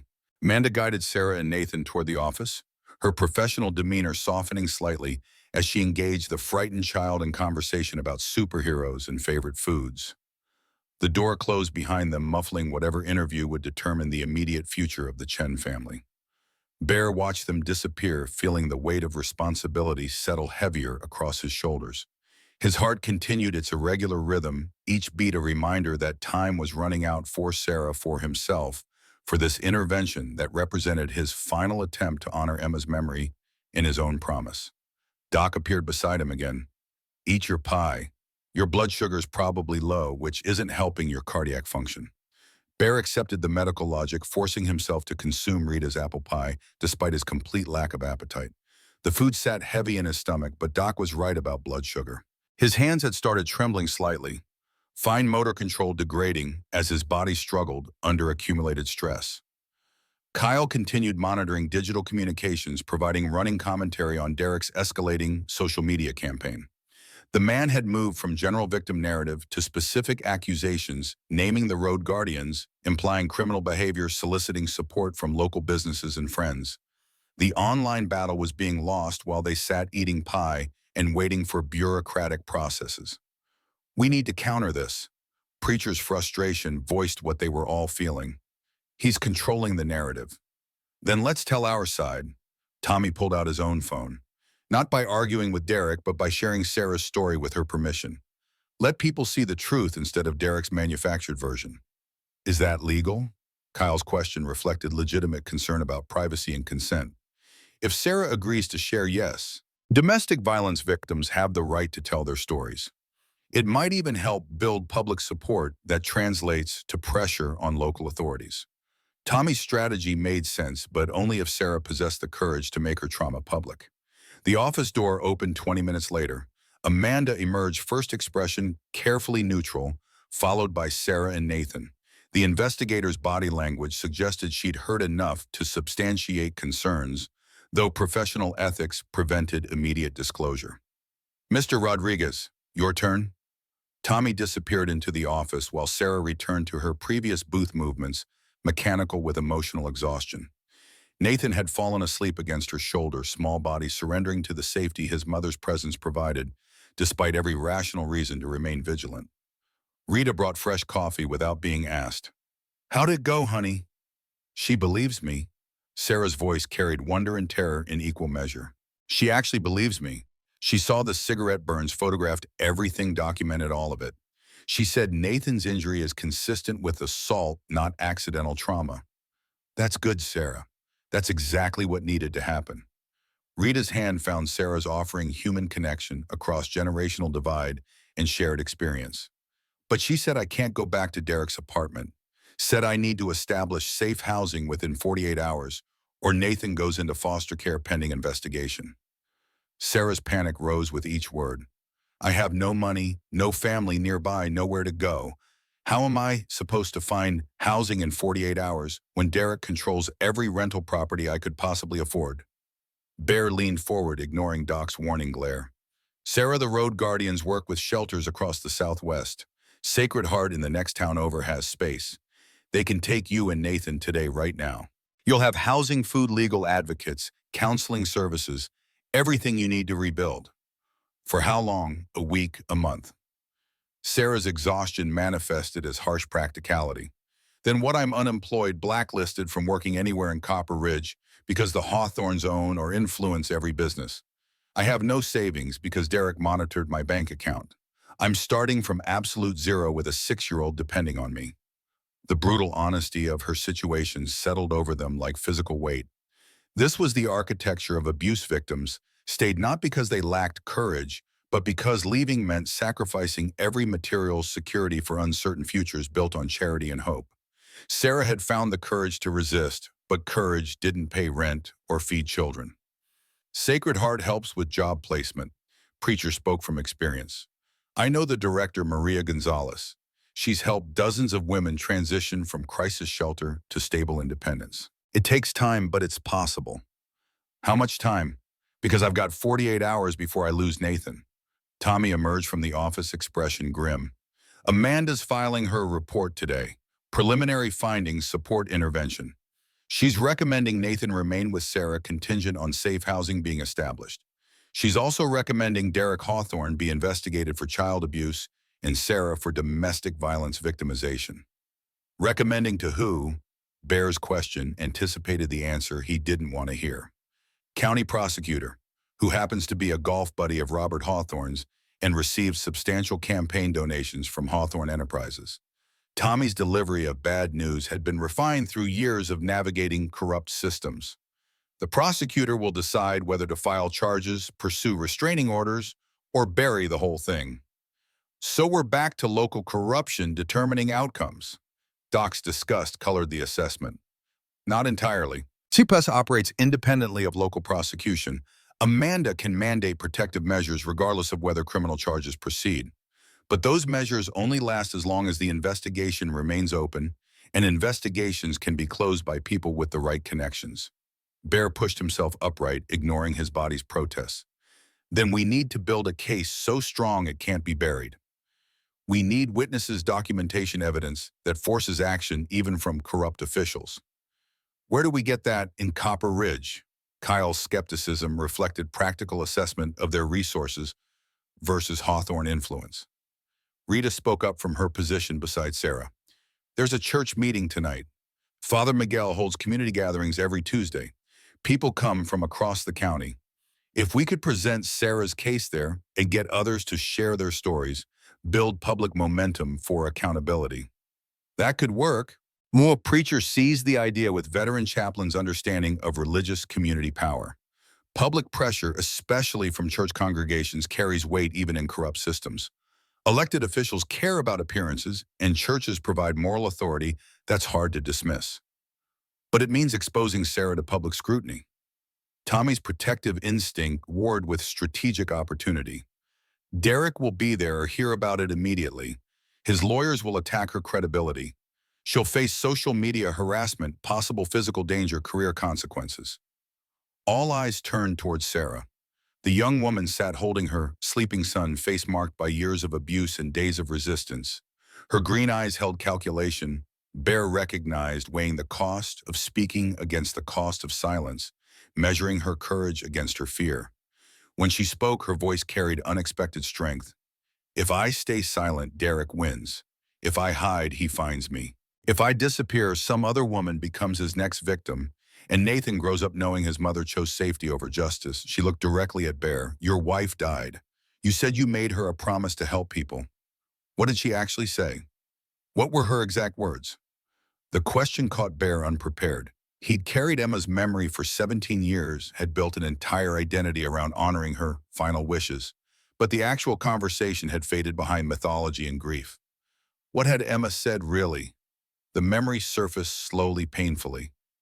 Emma in hospice, skin translucent, voice barely audible, not making demands or extracting promises, simply whispering, Marcus, don't let grief make you small.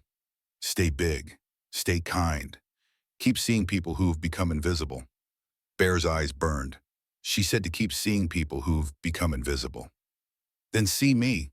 Sarah's declaration carried weight beyond words. I've been invisible for 22 months. Derek made me invisible. This town made me invisible by looking away. Even I made myself invisible by staying quiet. I'm done being invisible. The transformation was remarkable. Victim becoming survivor, survivor becoming advocate. Bear saw Sarah Chen making the same choice he'd made 17 years ago, refusing to let trauma define her, choosing to fight, not just for herself, but for everyone who came after. Then we make you visible. Bear's commitment emerged without hesitation, despite his heart's protests. We tell your story, we gather other stories. We build a case so public and so powerful that even corrupt officials can't bury it. And we do it together. Preacher pulled out his phone, already dialing Father Miguel to arrange the evening gathering. Tommy coordinated with Amanda Richardson about timelines and protective measures. Kyle began documenting Sarah's testimony on video, preserving her words before fear or manipulation could alter them. Doc monitored Bear's condition with increasing concern that manifested as hovering presence. The diner transformed into command center brotherhood members, coordinating with practiced efficiency born from dozens of similar interventions. But this one felt different to Bear. Heavier, more consequential, weighted with finality, that had nothing to do with Sarah's case and everything to do with his own mortality, pressing closer with each irregular heartbeat. Rita brought more coffee and began sharing her own observations, decades of witnessing Hawthorne abuse, distilled into documented patterns. Other customers contributed overheard conversations, suspicious incidents, general knowledge that had accumulated in the town's collective consciousness, but never coalesced into actionable evidence.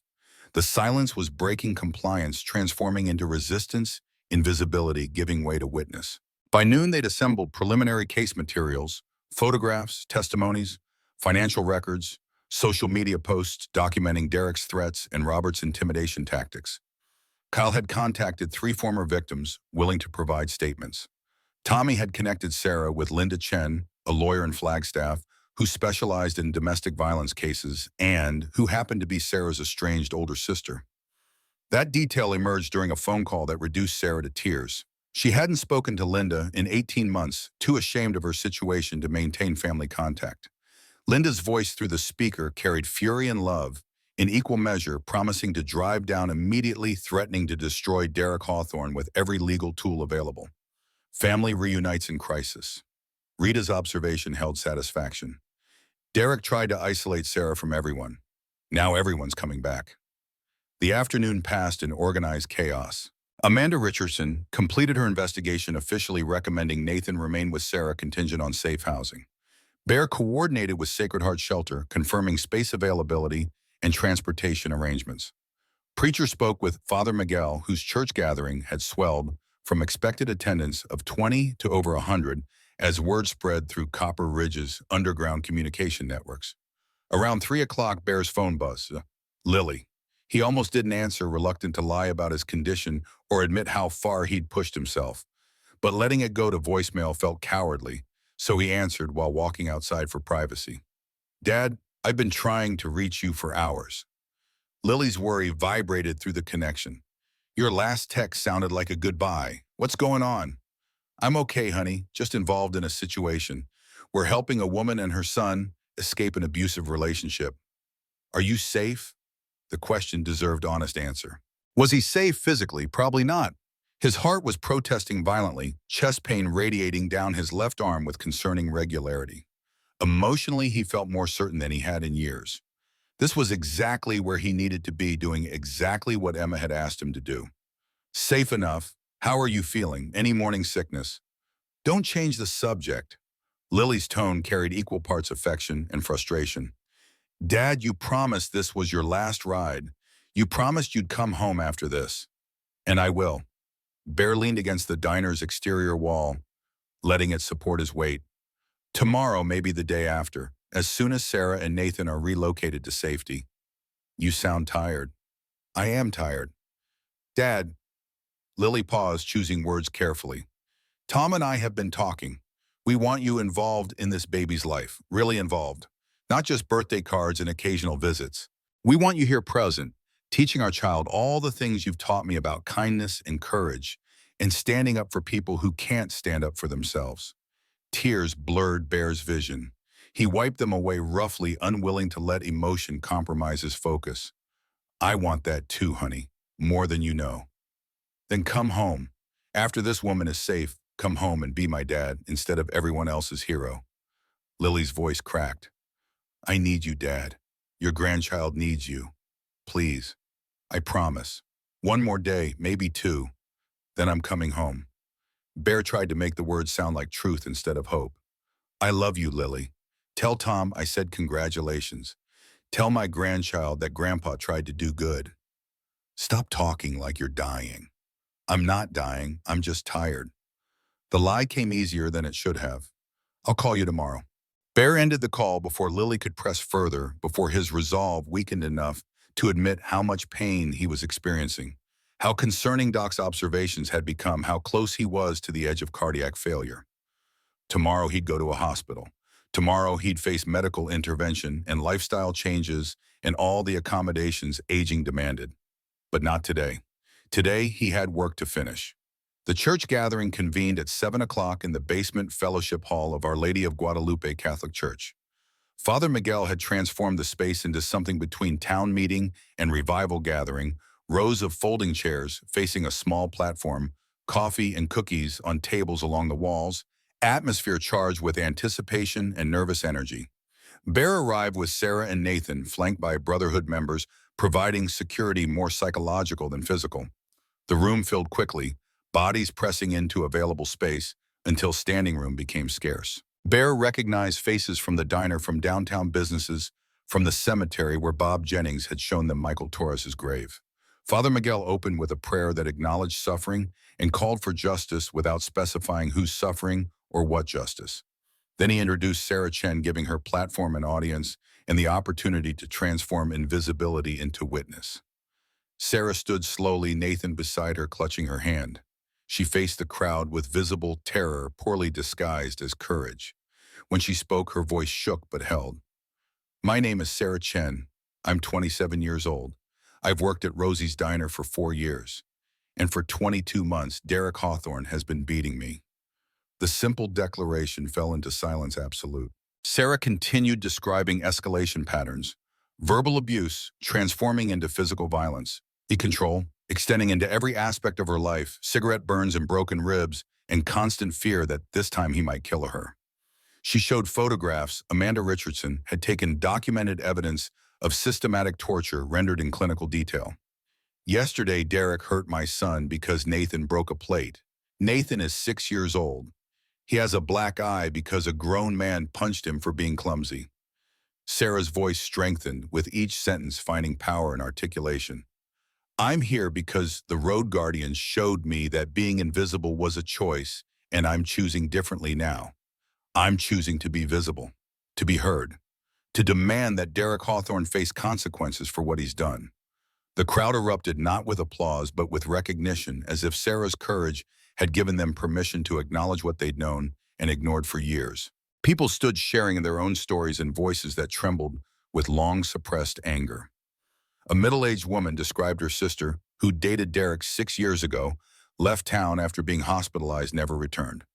An elderly man detailed business dealings gone wrong, contracts canceled mysteriously after he'd complained about Hawthorne construction practices. A young mother shared her fear about what kind of example the Hawthornes set for children in Copper Ridge. Father Miguel struggled to maintain order as testimony poured forth decades of accumulated grievance, finally finding outlet. Bear watched the transformation, saw community memory crystallizing into collective action, witnessed the moment when silence became unsustainable. Then the doors opened. Derek Hawthorne entered, flanked by lawyers and what looked like private security. His father, Robert, followed in his motorized wheelchair, oxygen tank hissing softly. Sheriff Clayton brought up the rear expression, suggesting he'd been compelled rather than invited. Derek's voice cut through the testimonies. This is slander. Every word being said here tonight is defamatory lies designed to destroy my reputation and my family's business. I'm recording everything for legal purposes. Father Miguel stepped forward. Derek, this is a church gathering. People are exercising their First Amendment rights to speak about their experiences. You're welcome to listen, but not to interrupt. Experiences, Derek's laugh carried hollow cruelty. These are fabrications encouraged by outside agitators. He pointed at Bear and the Brotherhood. These bikers showed up in Copper Ridge yesterday, started spreading lies about me, manipulated Sarah into making false accusations. This whole thing is a coordinated attack on my family. Is Nathan's black eye a fabrication? Tommy's questions silenced Derek's protest. Because Child Protective Services documented that injury this morning. Medical evidence doesn't lie. Nathan fell. Kids fall. You're twisting an accident into abuse because you need a villain for your hero narrative. Derek's defensive aggression confirmed everything Sarah had described. And Sarah's a willing participant in this fraud because she thinks she can extort money from my family. Sarah stood. Her hands shook, but her voice held steady. Derek, you burned me with cigarettes. You broke my ribs twice. You've told me 100 times that if I ever left you, you'd make sure I lost Nathan. Everyone in this room knows what you are. Everyone in this town knows. We've all just been too scared to say it out loud. Prove it. Derek's challenge hung in the air. Prove any of it. You've got bruises. Bruises don't prove causation. You've got witnesses, people willing to lie for attention. You've got nothing that would hold up in any court. The room erupted in angry protest. Derek's lawyers moved to shield him, preparing for mob confrontation. Security personnel positioned themselves defensively. Sheriff Clayton's hand moved toward his weapon, reading the room's volatility with professional alarm. Then an older woman stood in the back row. Her expensive clothing and jewelry marked her as someone of means, someone whose presence demanded attention despite her age and obvious physical fragility. I have proof. Her voice carried authority that silenced the room. Medical records, legal settlements, non-disclosure agreements, financial transactions. I have documents that prove my family has been paying off Derek's victims for 15 years. Derek's face went white. Aunt Patricia. Patricia Hawthorne moved slowly down the center aisle, walker clicking against tile floor. She was dying. Anyone could see it in her color, her breathing, the way cancer had hollowed her out from inside. But her eyes held fierce determination, undiminished by physical decline. I'm Patricia Hawthorne, Robert's sister, Derek's aunt, and I'm here to tell you what my family has been hiding. Patricia Hawthorne's walker clicked against tile with the rhythm of a clock counting down. Every eye in the fellowship hall tracked her progress toward the front, measuring the courage it took for a dying woman to betray her own blood. She reached the platform and turned to face the crowd with the composure of someone who'd already made peace with consequences. My brother Robert built an empire on intimidation and money. My nephew Derek learned from the best. Patricia's voice wavered but held. I left Copper Ridge 40 years ago to escape my father's violence and my brother's complicity. I thought distance would absolve me of responsibility. It didn't. She pulled a manila envelope from her walker's basket, contents thick enough to suggest extensive documentation. Last year I returned from my sister's funeral. I saw what this town had become, what my family had made it become. I started gathering evidence, medical records I obtained through legal requests, settlement agreements Derek's lawyers thought were sealed, financial transactions showing systematic payments to make victims disappear. Derek lunged forward. His lawyers grabbed his arms, restraining him while he shouted, "You're a bitter old woman trying to destroy us because Dad wouldn't give you money. This is revenge, not justice. I have 6 months to live, Derek. Maybe less." Patricia's calm contrasted sharply with her nephew's rage. "I don't need money. I need to die knowing I tried to stop what I should have stopped decades ago." She handed the envelope to Father Miguel, who accepted it with the reverence appropriate for evidence that could dismantle a family dynasty. Patricia continued, speaking each word costing her visible effort. 4 women that I know of: Jessica Morgan, Laura Bennett, Carla Torres, and one whose name I was never told. All paid between $15,000 and $75,000 to sign non-disclosure agreements and leave town. All young, all vulnerable, all systematically abused by my nephew, while my brother wrote checks to make problems disappear. The revelation detonated in the crowded room. Bear watched people process information they'd suspected, but never confirmed, saw the transformation from fearful compliance to righteous anger. Sarah stood frozen, learning she'd been the latest victim in a decades-long pattern. Robert Hawthorne's wheelchair hummed as he maneuvered toward his sister. His oxygen tank hissed accompaniment to words shaped by fury and dying lungs. Patricia, you're killing your own family. Everything we built, everything Dad left us, you're destroying it. Dad left us shame and violence, and the belief that money excuses cruelty. Patricia faced her brother without flinching. I'm not destroying the family, Robert. You and Derek already did that. I'm just making sure everyone knows what we really are. Bear felt his chest constrict painfully, pressure building behind his sternum with alarming intensity. He gripped the back of a chair, willing his body to hold together through this critical moment. Doc materialized beside him, hand steadying his elbow. Bear, you need to sit down, now. Not yet. That wasn't a suggestion. Doc's medical authority overrode friendship. You're pale, sweating, and gripping that chair like it's the only thing that's keeping you upright. Sit before you fall. Bear allowed himself to be guided to a seat while Patricia continued her testimony. Around him, the Brotherhood formed protective circle, blocking sightlines so his weakness wouldn't become spectacle. Through gaps in their positions, he watched Derek's world collapse in real time. Sheriff Clayton stepped forward, hand no longer resting on his weapon, but hanging uncertain at his side.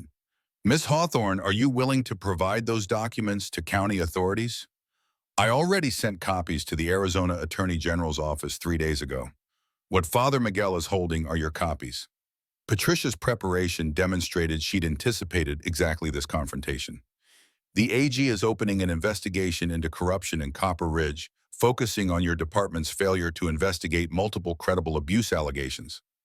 Clayton's face cycled through shock to resignation. He'd known this reckoning would arrive eventually. Corrupt systems always collapsed, just a question of timing.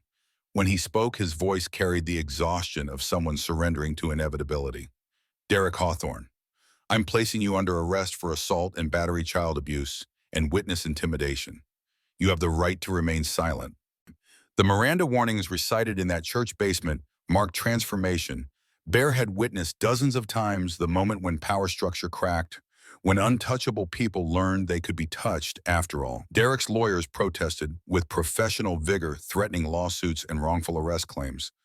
But Clayton continued his recitation with methodical precision, as if reading script he'd rehearsed for years.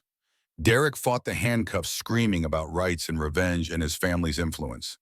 2 Brotherhood members moved to assist Clayton, gentle but firm, containing violence before it could escalate. The gathered crowd watched in silence, absolute bearing witness to justice arriving late, but arriving nonetheless. Sarah collapsed into her chair, body shaking with sobs that sounded like laughter or prayer or both. Rita wrapped arms around her while Nathan pressed against his mother's side, too young to fully comprehend, but old enough to recognize safety when it finally appeared. Robert Hawthorne sat motionless in his wheelchair, watching his son dragged toward the door in handcuffs. His face had gone gray, matching his dying flesh expression, unreadable behind oxygen tubes in accumulated regret. When Derek passed close enough to touch, Robert reached out one trembling hand. Son, I'm sorry. This is my fault. I taught you the world would bend to money and violence. I was wrong. Derek jerked away from his father's touch. You're both traitors. My own family destroying me to make yourselves feel righteous. I'll remember this. When I get out, I'll remember. The threat hung hollow, stripped of power by handcuffs and witnesses and documentation that would follow Derek through whatever legal proceedings came next. Clayton let him out while the lawyers scrambled to coordinate bail and defense strategies. Bear's vision tunneled, the room tilted sideways, sounds distorting into cotton-wrapped echoes. He felt Doc's hands supporting him, heard urgent voices calling his name, registered peripheral awareness that something had gone catastrophically wrong with his cardiovascular system. Someone call 911. Doc's voice came from underwater distance. Bear's having a cardiac event. I need an ambulance now. Preacher appeared in Bear's narrowing field of vision, phone already dialing. Tommy positioned himself to block crowd view, maintaining Bear's dignity even in crisis. Kyle documented everything with his tablet's camera, preserving evidence of the evening's events despite the unfolding medical emergency. Bear tried to speak, tried to tell them he was fine, tried to insist they focus on Sarah instead of him. But his tongue wouldn't cooperate. His lungs couldn't draw sufficient breath. His heart hammered irregular rhythms that suggested time had finally run out on promises and interventions and last rides. The last thing he saw before consciousness fled was Sarah Chen standing over him, tears streaming down her face, whispering words he couldn't quite hear, but understood anyway. "Thank you for seeing me." Then darkness swallowed everything. Bear woke in a hospital bed with sunlight streaming through windows and Lily asleep in the chair beside him. Medical equipment beeped softly, monitoring systems, tracking vital signs that had apparently stabilized enough to permit consciousness. His chest ached with the deep, bone-level pain of someone who'd pushed too far and paid the price. Lily stirred as if sensing his awareness. Her eyes opened red from crying, and she saw him awake. "Dad, oh God, Dad." She was beside him instantly, careful not to disturb IV lines and monitor leads, holding his hand with desperate gentleness. Bear tried to speak, but his throat was sandpaper dry. Lily anticipated his need, offering ice chips with practiced care. "You collapsed at a church in Copper Ridge." Her words came rushed, releasing pressure of accumulated terror. "Doc called 911. You were in surgery for 4 hours. They installed a stent, said you were hours away from massive heart attack. The doctor wants to yell at you, but I made him wait until you woke up." Bear processed this information, slowly assembling timeline and consequences. "How long?" 2 days. It's Thursday afternoon. You've been unconscious since Tuesday night." Lily's grip on his hand tightened. "Dad, you almost died. Doc said if you'd pushed yourself another hour, you would have died." "Sarah, Nathan are safe. The woman's at a shelter with her son. Derek Hawthorne's in county jail. Everyone's fine except you." Lily's voice broke. "You promised me. You promised this was your last ride and you'd come home." "I am home." Bear's voice emerged as rough whisper. "Wherever you are, that's home." Lil buried her face against his shoulder and sobbed. Bear held his daughter with whatever strength he could muster, feeling the weight of all his choices pressing down. He'd kept his promise to Emma by helping people, but he'd nearly broken his promise to Lily by dying in the process. The mathematics of obligation had become unsustainable. Doc entered medical assessment preceding greeting. He checked monitors, examined charts, performed efficient evaluation with a thoroughness that had made him exceptional paramedic. Finally, he met Bear's eyes with expression mixing relief and fury. "You stubborn idiot. I told you to rest. I told you your heart couldn't take the stress. You ignored every warning and nearly killed yourself." "But I didn't die." "Not for lack of trying." Doc's anger dissolved into something approaching tears. "Bear, you're my oldest friend. I've known you 40 years. Watching you collapse, thinking you were dying in my arms, that was the worst moment of my life. I'm sorry." "Being sorry doesn't fix your heart." Doc pulled a chair beside the bed, movements heavy with exhaustion. The surgeon installed a stent. "You'll need medication, lifestyle changes, regular monitoring. No more cross-country rides. No more high-stress interventions. You're done, Bear. Surely done this time." Lily lifted her head from Bear's shoulder. "He knows. We've had this conversation. He promised this was his last ride." And it was. Bear's declaration carried finality he finally felt in his core. "I'm retiring, hanging up the vest, becoming the grandfather Lily needs me to be." Doc studied his face, searching for deception or denial. Finding none, he nodded slowly. "Okay, I'm holding you to that. And Bear, I'm retiring too. Sarah called yesterday. Said she wants me home. Said she's tired of wondering if I'll come back from these missions. Time to be a husband instead of a hero." The admissions hung between them, acknowledgement that age and consequence had finally caught up with choices they'd made decades ago. Bear felt simultaneously relieved and bereft, grateful to survive, mourning the identity he was surrendering. Tommy appeared in the doorway, hesitant to interrupt, but clearly carrying news. "Bear, you're awake. Thank God. We've been taking shifts in the waiting room." "What's happening in Copper Ridge?" "Everything." Tommy entered fully, followed by Preacher and Kyle, the room filled with Brotherhood members who'd maintained vigil through Bear's medical crisis. Derek's arraigned on 6 counts: assault, battery, child abuse, witness intimidation. Bail set at $500,000. Robert paid it this morning. "So Derek's free," Lily's voice carried alarm. "Free but monitored." House arrest, ankle bracelet, no contact orders. The prosecutor initially wanted to dismiss half the charges, but Patricia Hawthorne's evidence forced his hand. Plus, the Attorney General's office is watching now, so local corruption is limited. Tommy's satisfaction colored the update.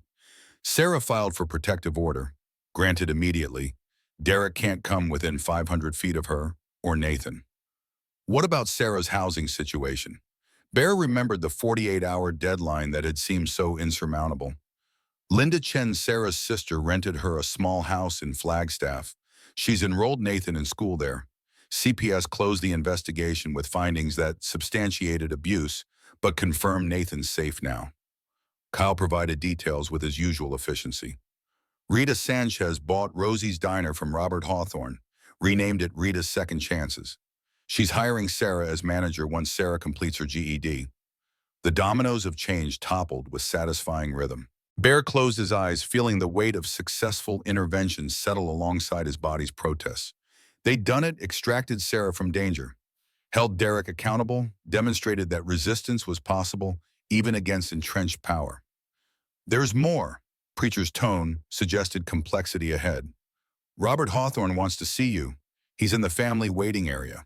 Been there since you arrived. Refuses to leave until he speaks with you. Why?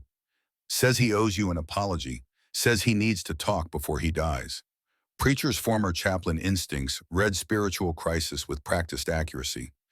Man's got maybe 2 months left. Cancer's accelerating. I think he wants some kind of absolution. Bear looked at Lily, seeing her protective resistance to anything that might stress him further. But Robert's request carried weight beyond personal grudges or family drama. The man was dying, seeking something that looked like redemption or at least acknowledgement of failure. Refusing felt petty. 5 minutes. Lily stays. Doc monitors my vitals. First sign of stress, he leaves. They arrange the meeting with careful choreography, Robert's wheelchair positioned respectfully. Distant Lily flanking Bear's left side. Doc monitoring from the right. Brotherhood members forming loose perimeter in the hallway. Robert entered looking worse than 2 days ago, death accelerating its consumption with visible hunger. The old man's oxygen hissed softly while he gathered strength to speak. When words finally came, they carried the hollow quality of someone already halfway departed. Mr. Sullivan, I don't expect forgiveness. I don't deserve it. But I wanted you to know that watching you stand up to my family, watching you risk everything to help Sarah, that showed me what I should have been. Robert's trembling hands gripped his wheelchair arms. I raised Derek to believe money and power excused cruelty.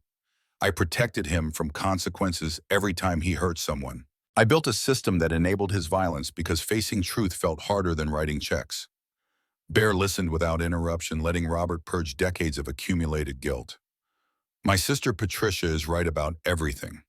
My father was violent, my childhood was nightmare, and instead of breaking the cycle, I perpetuated it. I told myself I was protecting my son, but really I was protecting my own ego. Robert's breathing grew labored. Derek's going to prison. My businesses are collapsing. The family name I spent 50 years building is destroyed. And you know what? It's exactly what we deserve. Mr. Hawthorne, I can't absolve you. That's not my place. Bear's voice remained gentle despite the anger he felt toward this man's choices. The women you paid off, the lives your family destroyed, they're the ones who can forgive if they choose to. I'm just someone who helped one woman escape. The real courage was Sarah's. I know. Robert reached into his jacket with effort, withdrawing an envelope. This is a check for $500,000. Not for you, for Sarah Chen and the Sacred Heart Shelter, and whatever good you think can come from my family's money. Patricia suggested it, said maybe the fortune we built on exploitation could fund some healing. Bear accepted the envelope with mixed feelings. Money couldn't undo trauma or resurrect Michael Torres or erase the cigarette burns on Sarah's arms. But it could provide security for survivors, fund shelters for future victims, transform exploitation's proceeds into protection's resources. I'll make sure it goes where it's needed. Thank you. Robert's relief was visible, as if transferring the check had transferred some burden he had been carrying. One more thing, Derek's going to prison for at least 5 years, probably longer. When he gets out, he'll still be my son. I won't be alive to see it, but I'm setting up a trust fund contingent on him completing intensive therapy and rehabilitation. If he refuses treatment, the money goes to domestic violence organizations instead. The conditional bequest demonstrated some evolution in Robert's thinking, though. Whether genuine transformation or deathbed bargaining remained ambiguous. Bear nodded acknowledgement without endorsement. I hope your son finds healing, Mr. Hawthorne, for his sake and for anyone he might hurt if he doesn't.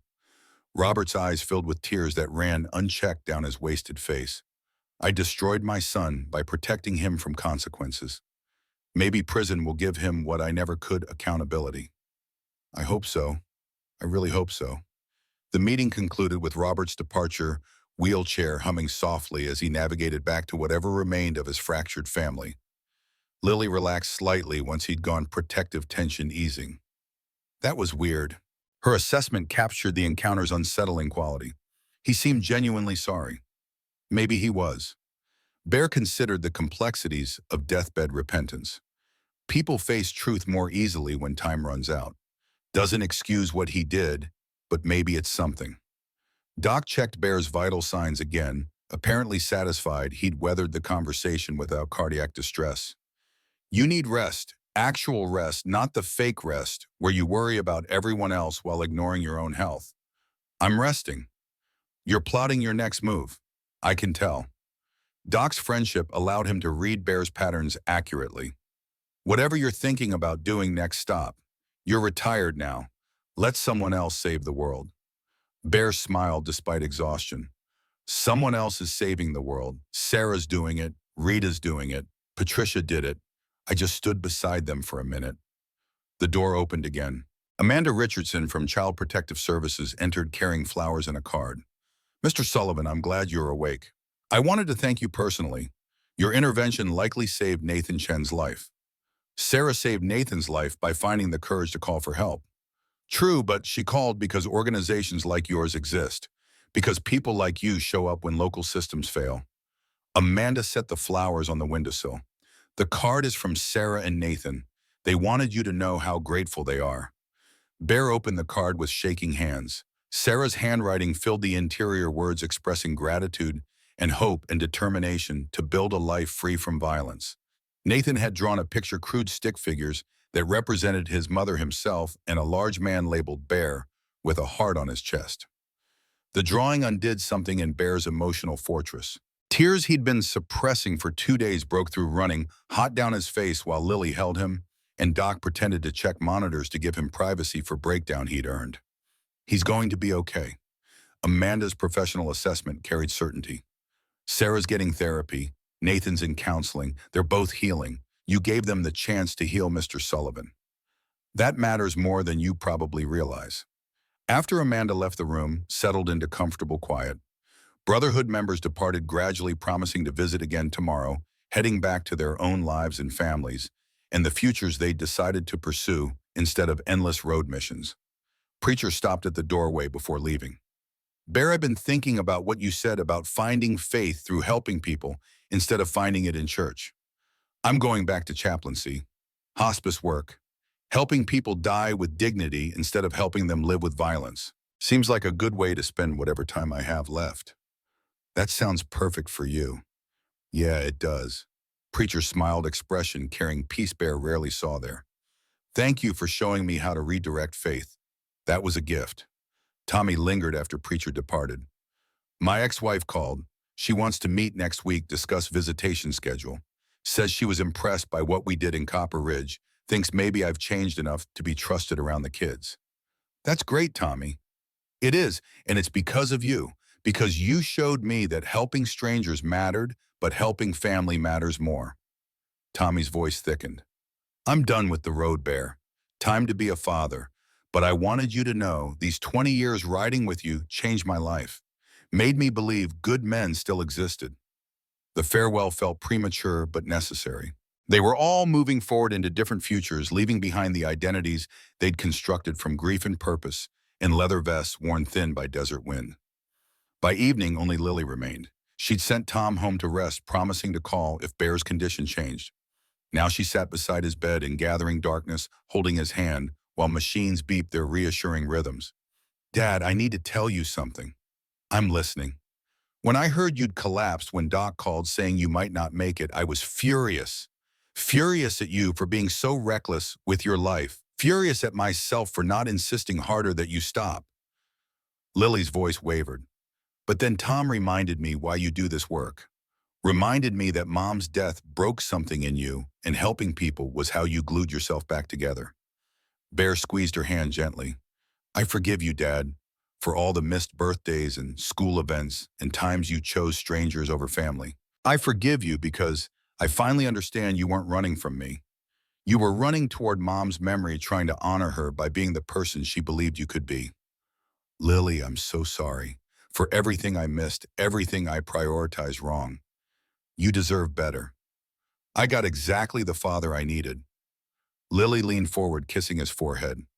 You taught me that kindness matters, that standing up for vulnerable people is worth sacrifice, that courage looks like helping others even when it costs you everything. Those lessons are shaped who I became. I'm a social worker because of you, Dad, because you showed me how to care. The absolution felt undeserved but desperately needed. Bear wept quietly while his daughter held him, grieving all the lost time and celebrating what remained. Outside, Phoenix settled into evening routines, indifferent to hospital rooms, where fathers and daughters reconciled across decades of complicated love. When you're released, you're staying with us. Lily's declaration permitted no argument. Tom's already setting up the guest room. You'll recover at our house, meet your granddaughter when she's born, be present instead of absent. I'd like that. Good, because it's happening whether you like it or not. Lily's smile carried the stubborn determination she'd inherited directly from him. Fair warning, though, Tom's terrible at cooking and I work long hours. You'll probably end up making dinner most nights. I can live with that. They talked until visiting hours ended, making plans that felt simultaneously mundane and miraculous. Discussing nursery colors and baby names and the ordinary future Bear had nearly sacrificed chasing redemption for ghosts. When Lily finally left, promising to return first thing tomorrow, Bear lay in darkness, contemplating the strange arithmetic of his life. He'd kept Emma's promise by helping hundreds of people across 2 decades. But in keeping that promise, he'd nearly abandoned Lily the same way death had abandoned him. The balance sheet of good deeds and personal sacrifice added up to something more ambiguous than he'd wanted to acknowledge. Sleep came fitfully interrupted by nurse visits and medication adjustments, and the persistent ache in his chest that reminded him of mortality's patient approach. He dreamed of Emma young and healthy, laughing at something beyond the frame. She didn't speak in the dream, just smiled that smile he'd loved, as if acknowledging his efforts while releasing him from obligations that had always been self-imposed. Bear woke to sunlight and Doc bearing coffee with the sheepish expression of someone sneaking contraband. Don't tell your cardiologist I brought this. Our secret. Bear accepted the cup gratefully. What time is it? 8:30, your discharge paperwork is processing. Lily will pick you up around noon. Doc settled into the visitor chair. I've been thinking about what comes next. For you or for me, both, all of us. Doc stared into his own coffee. The Road Guardians are finished, aren't they? Not just you retiring, the whole organization. Tommy's going back to his family, Preacher's taking chaplain work. I'm going home to Sarah. Kyle might continue, but he can't run it alone. The observation carried melancholy. Bear shared. 20 years of brotherhood, of purpose, of mission-driven existence coming to conclusion felt like mourning and relief intertwined. They'd accomplished extraordinary things, but everything eventually ended. Maybe that's okay. Bear's voice remained rough from intubation. Maybe we did what we were supposed to do. Helped who we could help, showed people that resistance was possible. Now it's someone else's turn. Sarah Chen's turn. Sarah's, Rita's. People we helped who became helpers themselves. That's legacy, Doc. Not what we accomplished, but who we inspired to continue the work. Doc nodded slowly, accepting the philosophy that had sustained them through 2 decades. You're right, and honestly, I'm tired. Sarah's tired of worrying. Time to be husband and grandfather instead of road warrior. They sat in comfortable silence, two old men facing retirement from identities that had defined their adult lives. The transition felt simultaneously terrifying and liberating, surrendering purpose they'd constructed while discovering purpose they'd neglected. Kyle appeared mid-morning with final updates from Copper Ridge. Derek Hawthorne's preliminary hearing is next week. Prosecutor filed additional charges based on Patricia's evidence. 3 former victims have agreed to testify, looking at 15 to 20 years if convicted. And Sarah started work at Rita's yesterday, says she loves it. Nathan's adjusting to new school. Linda Chen is handling all the legal work pro bono. Kyle's satisfaction was evident. The town's changing too. Bob Jennings organized a business coalition independent of Hawthorne influence. People are talking about running for sheriff and city council positions. You started something, Bear. Sarah started it. I just stood beside her. Same difference. Kyle handed over a tablet displaying photos. Sarah smiling behind Rita's counter. Nathan playing with new friends, the diner's new sign proclaiming second chances in bright letters. They wanted you to see how they're doing, said you gave them their lives back. Bear studied the images, seeing not endings but beginnings. Sarah Chen becoming manager instead of victim. Nathan Chen learning safety instead of violence. Copper Ridge discovering courage instead of compliance. The ripples spread beyond what he could see, touching futures he'd never witness. Kyle, what about you? Are you continuing the Road Guardians? The younger man hesitated, considering futures he hadn't fully processed. I don't know. Without you, Tommy Doc Preacher, without the core group, it doesn't feel the same. Maybe I'll transition to support role, help connect people with resources instead of riding in to rescue them. That sounds like growth. Yeah, scary growth, but growth. Kyle smiled uncertainly. You guys taught me how to be a man, not through violence or dominance, but through kindness and showing up when others won't. I want to pass that forward somehow. Then you will. Lily arrived at noon, precisely, efficient, and determined, treating Bear's hospital discharge like military operation. She coordinated with nurses, collected medications and instructions, commandeered wheelchair, despite Bear's protests that he could walk. Within 30 minutes, they were loading into her SUV for the drive to her house in Phoenix suburbs. The neighborhood surprised Bear quiet streets, lined with identical houses, basketball hoops and driveways, children's toys scattered across lawns. Profoundly normal in ways that felt foreign after decades of motels and highways and crisis interventions. Tom greeted them at the door, solid, dependable, everything Lily needed and deserved. He shook Bear's hand with genuine warmth. Welcome home, Marcus. Your room's ready. Fair warning, Lily's already planning everything you'll do while recovering. Resistance is futile. I'm not resisting. Smart man. Tom helped him inside through living room decorated with photos of Lily's life Bear had mostly missed into guest bedroom, transformed into recovery space. Medical equipment stood beside the bed, medications organized on the dresser, everything arranged for invalid care. Bear sat on the bed with exhaustion that came from more than cardiac surgery. The weight of transition pressed down, forcing acknowledgement that the life he'd known was genuinely finished. No more highway wind, no more dawn departures, no more purpose defined by helping strangers. Just this quiet room and the family he'd neglected while chasing redemption. Lily must have read his expression. She sat beside him, taking his hand. Dad, I know this feels wrong, like you're giving up instead of retiring. But you're not giving up. You're choosing us. You're choosing to be here for the next chapter instead of dying on the road trying to write one more ending for someone else's story. What if I don't know how to be here? What if I'm only good at leaving? Then we'll teach you how to stay. Lily's confidence bolstered his uncertainty, starting with small things. Dinner with us tonight, doctor's appointment tomorrow, meeting our friends next week, baby preparation in 3 months. You build a life the same way you lived on the road one day, one choice, one moment of showing up. The logic was sound even if the emotions remained conflicted. Bear nodded agreement, accepting the path forward even as he mourned the path behind. 6 months passed with surprising speed. Bear's recovery progressed steadily. Medications controlled his heart condition, physical therapy, rebuilt strength, regular monitoring detected problems before they became crises. He learned to cook meals for Lily and Tom, to maintain their house during workdays, to exist in domestic space without feeling trapped. The brotherhood stayed connected through group text and occasional visits.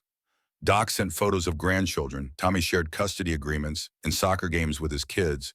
Preacher forwarded hospice stories of peaceful deaths and spiritual reconciliation.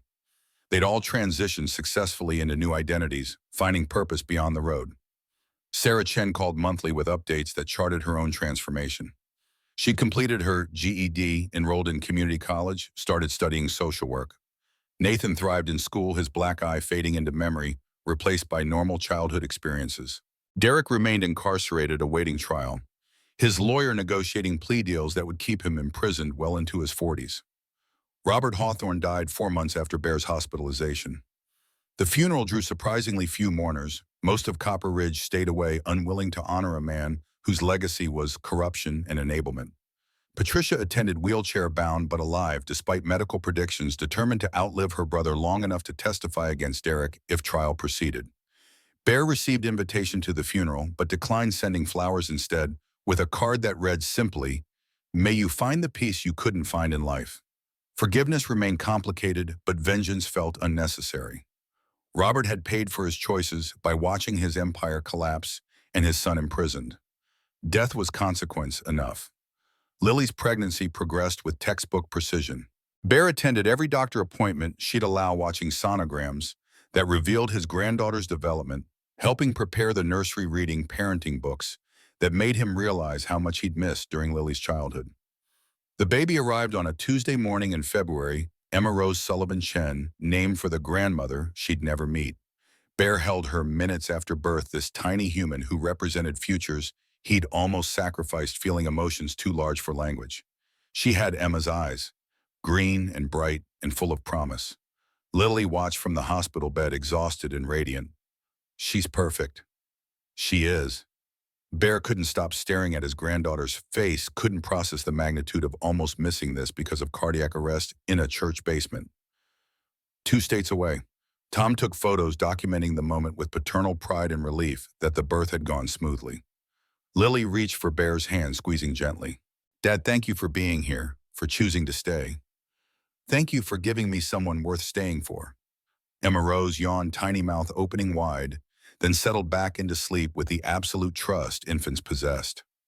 Bear held her for hours that day, making silent promises to be present, to show up, to teach her everything Emma had taught him about kindness and courage, and seeing people others ignored.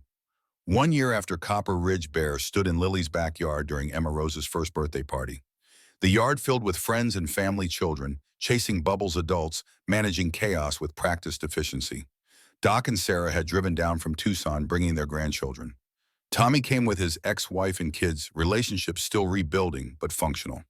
Preacher arrived bearing gifts and stories of hospice work that brought peace to dying strangers. Kyle couldn't make it. He was in Nevada helping another woman escape abuse, carrying forward the work in modified form. His text that morning read, "With you in spirit, tell Emma Rose her Uncle Kyle promises to teach her how to hack when she's older." The gathering felt like reunion and wake, simultaneously celebrating Emma Rose while acknowledging the Road Guardian's formal dissolution. They'd filed paperwork the previous month, officially closing the organization that had defined 20 years of their lives. Sarah Chen appeared unexpectedly in the afternoon, driving from Flagstaff with Nathan in tow. Bear hadn't known Lily had invited them, but watching Sarah embrace his daughter with genuine affection suggested the two women had maintained contact beyond his awareness. Sarah approached while Bear sat in a lawn chair, watching Emma Rose demolish her first birthday cake with enthusiastic destruction. "Mr. Sullivan, I wanted to thank you again. In person this time. Call me Marcus, and you don't need to thank me." "I do, though." Sarah sat in the adjacent chair, Nathan running off to play with other children. "You saved my life, not metaphorically, literally saved my life. Derek was escalating. Another month, maybe less, and I'd be dead. You intervened exactly when intervention mattered." Bear studied the woman beside him. Sarah Chen bore little resemblance to the terrified waitress he'd met 18 months ago. She carried herself with confidence, wore a smile without shadows, spoke without flinching at sudden sounds. Healing was visible in her posture and voice. "You saved your own life, Sarah. You made the call. You found the courage to resist. I just stood beside you while you did the hard work." "Maybe, but having someone stand beside you changes everything." Sarah pulled an envelope from her purse. "I'm graduating next semester, associate's degree in social work. I'm starting internship with Sacred Heart Shelter, helping other women escape situations like mine. I wanted you to know that your intervention didn't just save me, it transformed me. I'm becoming someone who helps others now." The envelope contained Sarah's graduation announcement and a letter describing her plans.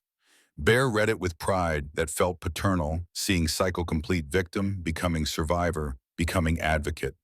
This was legacy more valuable than any intervention count or miles traveled. That's extraordinary, Sarah. Emma would be so proud. Emma, my wife. She asked me to keep seeing people who'd become invisible. You reminded me why that mattered. Bear folded the letter carefully. Watching you transform from victim to survivor to advocate, that's the whole point. Not rescuing people, but helping them rescue themselves so they can help others. Sarah's eyes glistened. I named my scholarship fund after her. The Emma Sullivan Foundation for Domestic Violence Survivors. I'm using money from Robert Hawthorne's bequest to fund education for women escaping abuse. Seemed appropriate, turning exploitation's profits into empowerment's resources. The revelation moved Bear beyond language.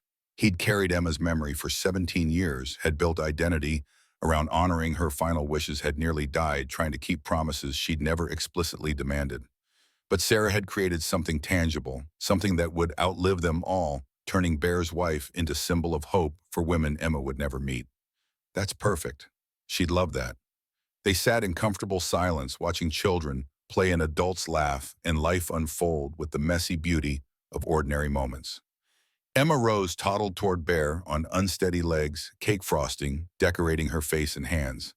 He lifted her, carefully settling her on his lap, despite knowing frosting would transfer to his shirt. Papa Bear. On Emma Rose's vocabulary consisted of maybe 20 words, but she'd claimed this title for him months ago. That's right, sweetheart. Papa Bear. Sarah smiled at the domestic scene. You look happy, really happy, not pretending happy. I am happy. Took me too long to figure out that being present matters more than being heroic.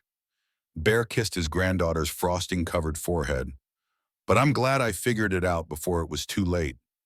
The party continued into evening. As guests departed with tired children and leftover cake, Bear found himself alone on the back porch with Doc, both men nursing beers and watching stars emerge in darkening sky. You ever miss it? Doc's question addressed what they'd both been avoiding. The road, the missions, the sense of purpose. Sometimes. But then Emma Rose calls me Papa Bear, or Lily thanks me for being here, and I remember why I stopped. Bear sipped his beer thoughtfully. What about you? Miss the adrenaline. Don't miss the fear that one day I wouldn't come home to Sarah. Doc's honesty reflected their decades of friendship. I like being present, like knowing where I'll wake up tomorrow, like watching my grandkids grow up instead of just seeing photos between interventions. Think Kyle will continue the work. In his own way, different than how we did it, but that's probably good. New generation, new approaches. Doc raised his beer toward the stars. To the Road Guardians, 20 years of standing up when others sat down. That's something to be proud of. To the Road Guardians, Bear clinked his bottle against Doc's, and to knowing when to sit down ourselves. They drank in silence, two old men facing mortality and legacy with the equanimity that came from living purposefully if imperfectly. The work continued, Sarah Chen helping others at Sacred Heart, Rita Sanchez providing employment at Second Chances, Patricia Hawthorne testifying against her nephew in trial scheduled for next month. The Brotherhood had been catalyst, not solution. The real heroes were people who chose courage after watching others model it first. Lily joined them on the porch, Emma Rose asleep against her shoulder. Dad, we're putting Emma down. Want to help with the bedtime routine? Absolutely. Bear stood carefully, joints protesting but functional. Doc, you staying the night. If the invitation's open, guest room's yours. Inside, Bear helped prepare Emma Rose for bed, changing diapers, selecting pajamas, reading picture book about motorcycles that Kyle had sent for her birthday.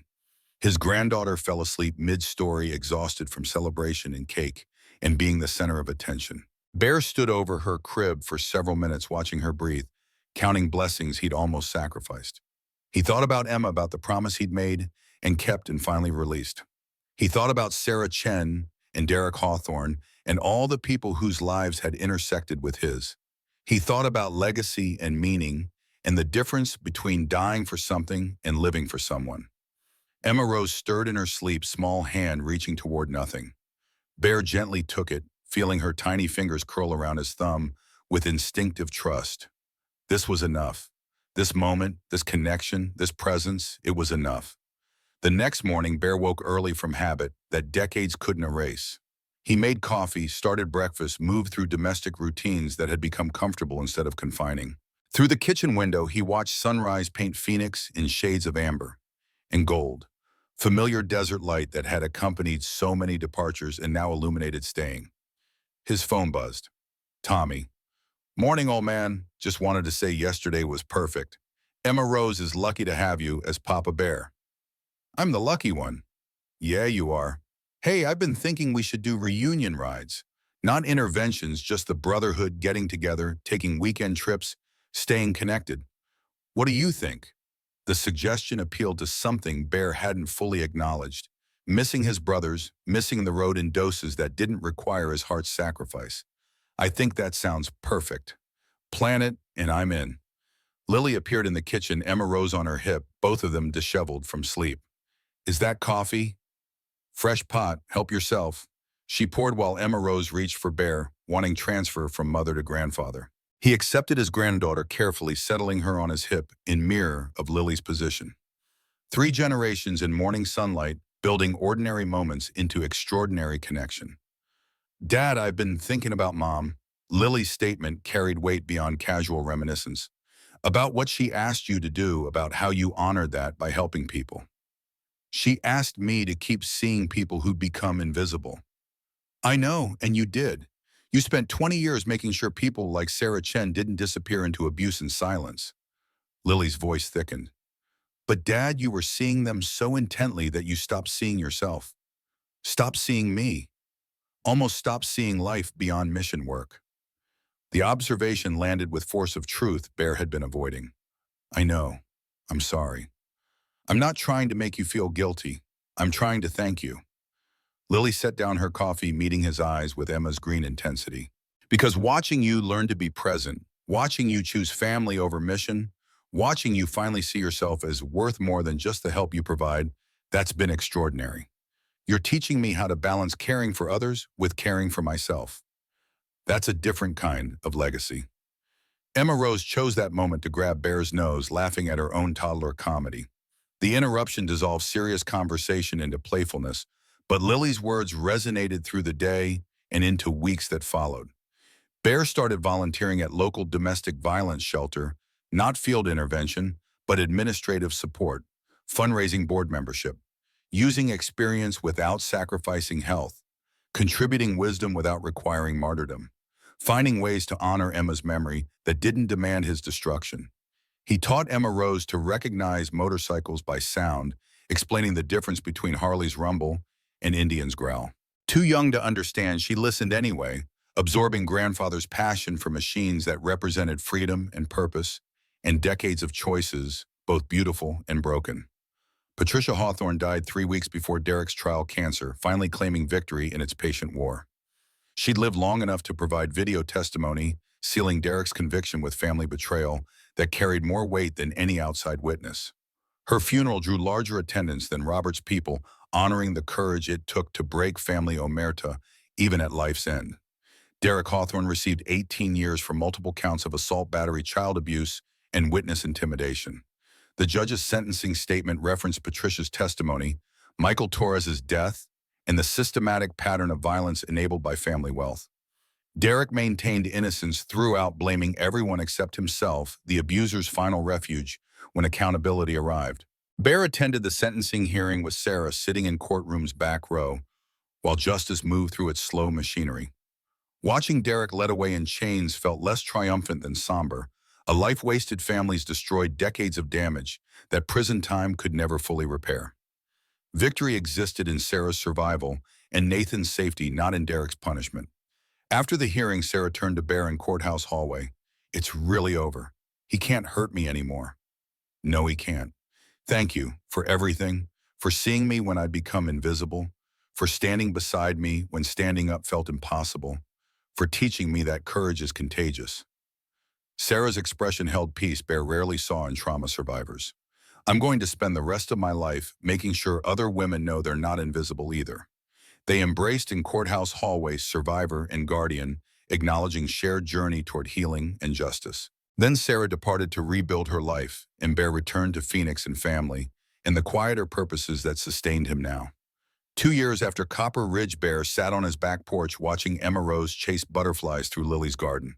She'd grown into confident 3-year-old full of questions and energy and inherited stubbornness that made him laugh with recognition. Tom was grilling burgers, while Lily coordinated chaos with maternal efficiency that reminded Bear painfully and beautifully of Emma. His phone buzzed, Sarah Chen calling. He answered, expecting update, got news instead that transformed ordinary afternoon into something more significant. Marcus, I wanted you to be the first to know. The Emma Sullivan Foundation just received a major grant, $2 million from an anonymous donor. We're expanding to 3 states, funding 50 scholarships this year, opening 2 new shelters. The numbers staggered comprehension. Sarah, that's incredible. Who's the donor? Anonymous, but the lawyer handling it works for Patricia Hawthorne's estate. I think she left instructions in her will to fund our work after she died. She wanted her family's money to heal the damage her family caused. Patricia's posthumous redemption created legacy more powerful than anything she'd accomplished alive. Bear felt tears gathering, moved by old woman's choice to transform exploitation into empowerment, to make her death mean more than her life had managed. Emma would love this. She'd love knowing her name represents hope for women finding their way out of darkness. That's why I'm calling. Would you speak at our fundraising and gala next month? Share your story. Emma's story explained why you started helping domestic violence survivors. Sarah's request carried weight of asking him to publicly claim identity he'd mostly kept private. Bear looked at Emma Rose, at Lily, at the life he'd built from staying instead of leaving. Speaking publicly meant acknowledging past he'd half hidden behind brotherhood anonymity. But it also meant honoring Emma's memory in ways that might inspire others to continue work he could no longer physically pursue. I'll do it. Thank you, Marcus. This means everything. The gala occurred on what would have been Emma's 65th birthday, coincidence that felt like cosmic planning. Bear stood before 200 donors and survivors and advocates, wearing suit that felt foreign after decades in leather and denim, facing audience that represented communities he'd served anonymously for 20 years. He spoke about Emma, her kindness, her courage, her death that had shattered him. He spoke about the promise he'd made to keep seeing invisible people, about 20 years helping domestic violence survivors, about nearly dying in Copper Ridge while trying to save Sarah Chen. He spoke about learning that being present for family mattered more than being heroic for strangers, about legacy living in who we inspire rather than what we accomplish. The speech lasted 20 minutes. Standing ovation lasted 5. Afterward, dozens of people approached, sharing their own stories, survivors, advocates, people who'd been helped by brotherhood. Over the years, people who'd never met Bear, but felt his influence through ripple effects of interventions they'd never witnessed. Sarah introduced him to current scholarship recipients, 15 women rebuilding lives with education funded by Emma's namesake foundation. Each carried stories of escape and survival and determination to help others. Each represented Emma's legacy, extending beyond Bear's intervention into futures Emma herself would never see. On the drive home, Lily rode beside him in comfortable silence. Finally, she spoke. Mom would have loved tonight, loved seeing what you built from grief, loved knowing her name helps other women survive. I hope so. I know so. Lily's certainty carried Emma's spirit. You honored her perfectly, Dad, by helping people, yes, but more importantly, by eventually choosing to live instead of just serving. She wanted you to be happy, not martyred to her memory. Bear reached across the console, taking his daughter's hand. I am happy. Took too long to get here, but I made it. You did, and now you get to teach Emma Rose all the lessons you learned the hard way. That's pretty good legacy, too. They drove through Phoenix night city lights, painting familiar patterns against desert darkness. Bear thought about roads traveled and roads abandoned, about promises kept and promises released, about the difference between dying for cause and living for people who loved you. Emma Rose was asleep when they arrived home, transferred carefully from car seat to crib without waking. Bear stood over his granddaughter for several minutes, watching her breathe, feeling gratitude so intense it approached pain. Tomorrow he'd attend her gymnastics class. Next week they'd visit the zoo. Next month he'd teach her about motorcycles and freedom. and responsible ways to pursue both.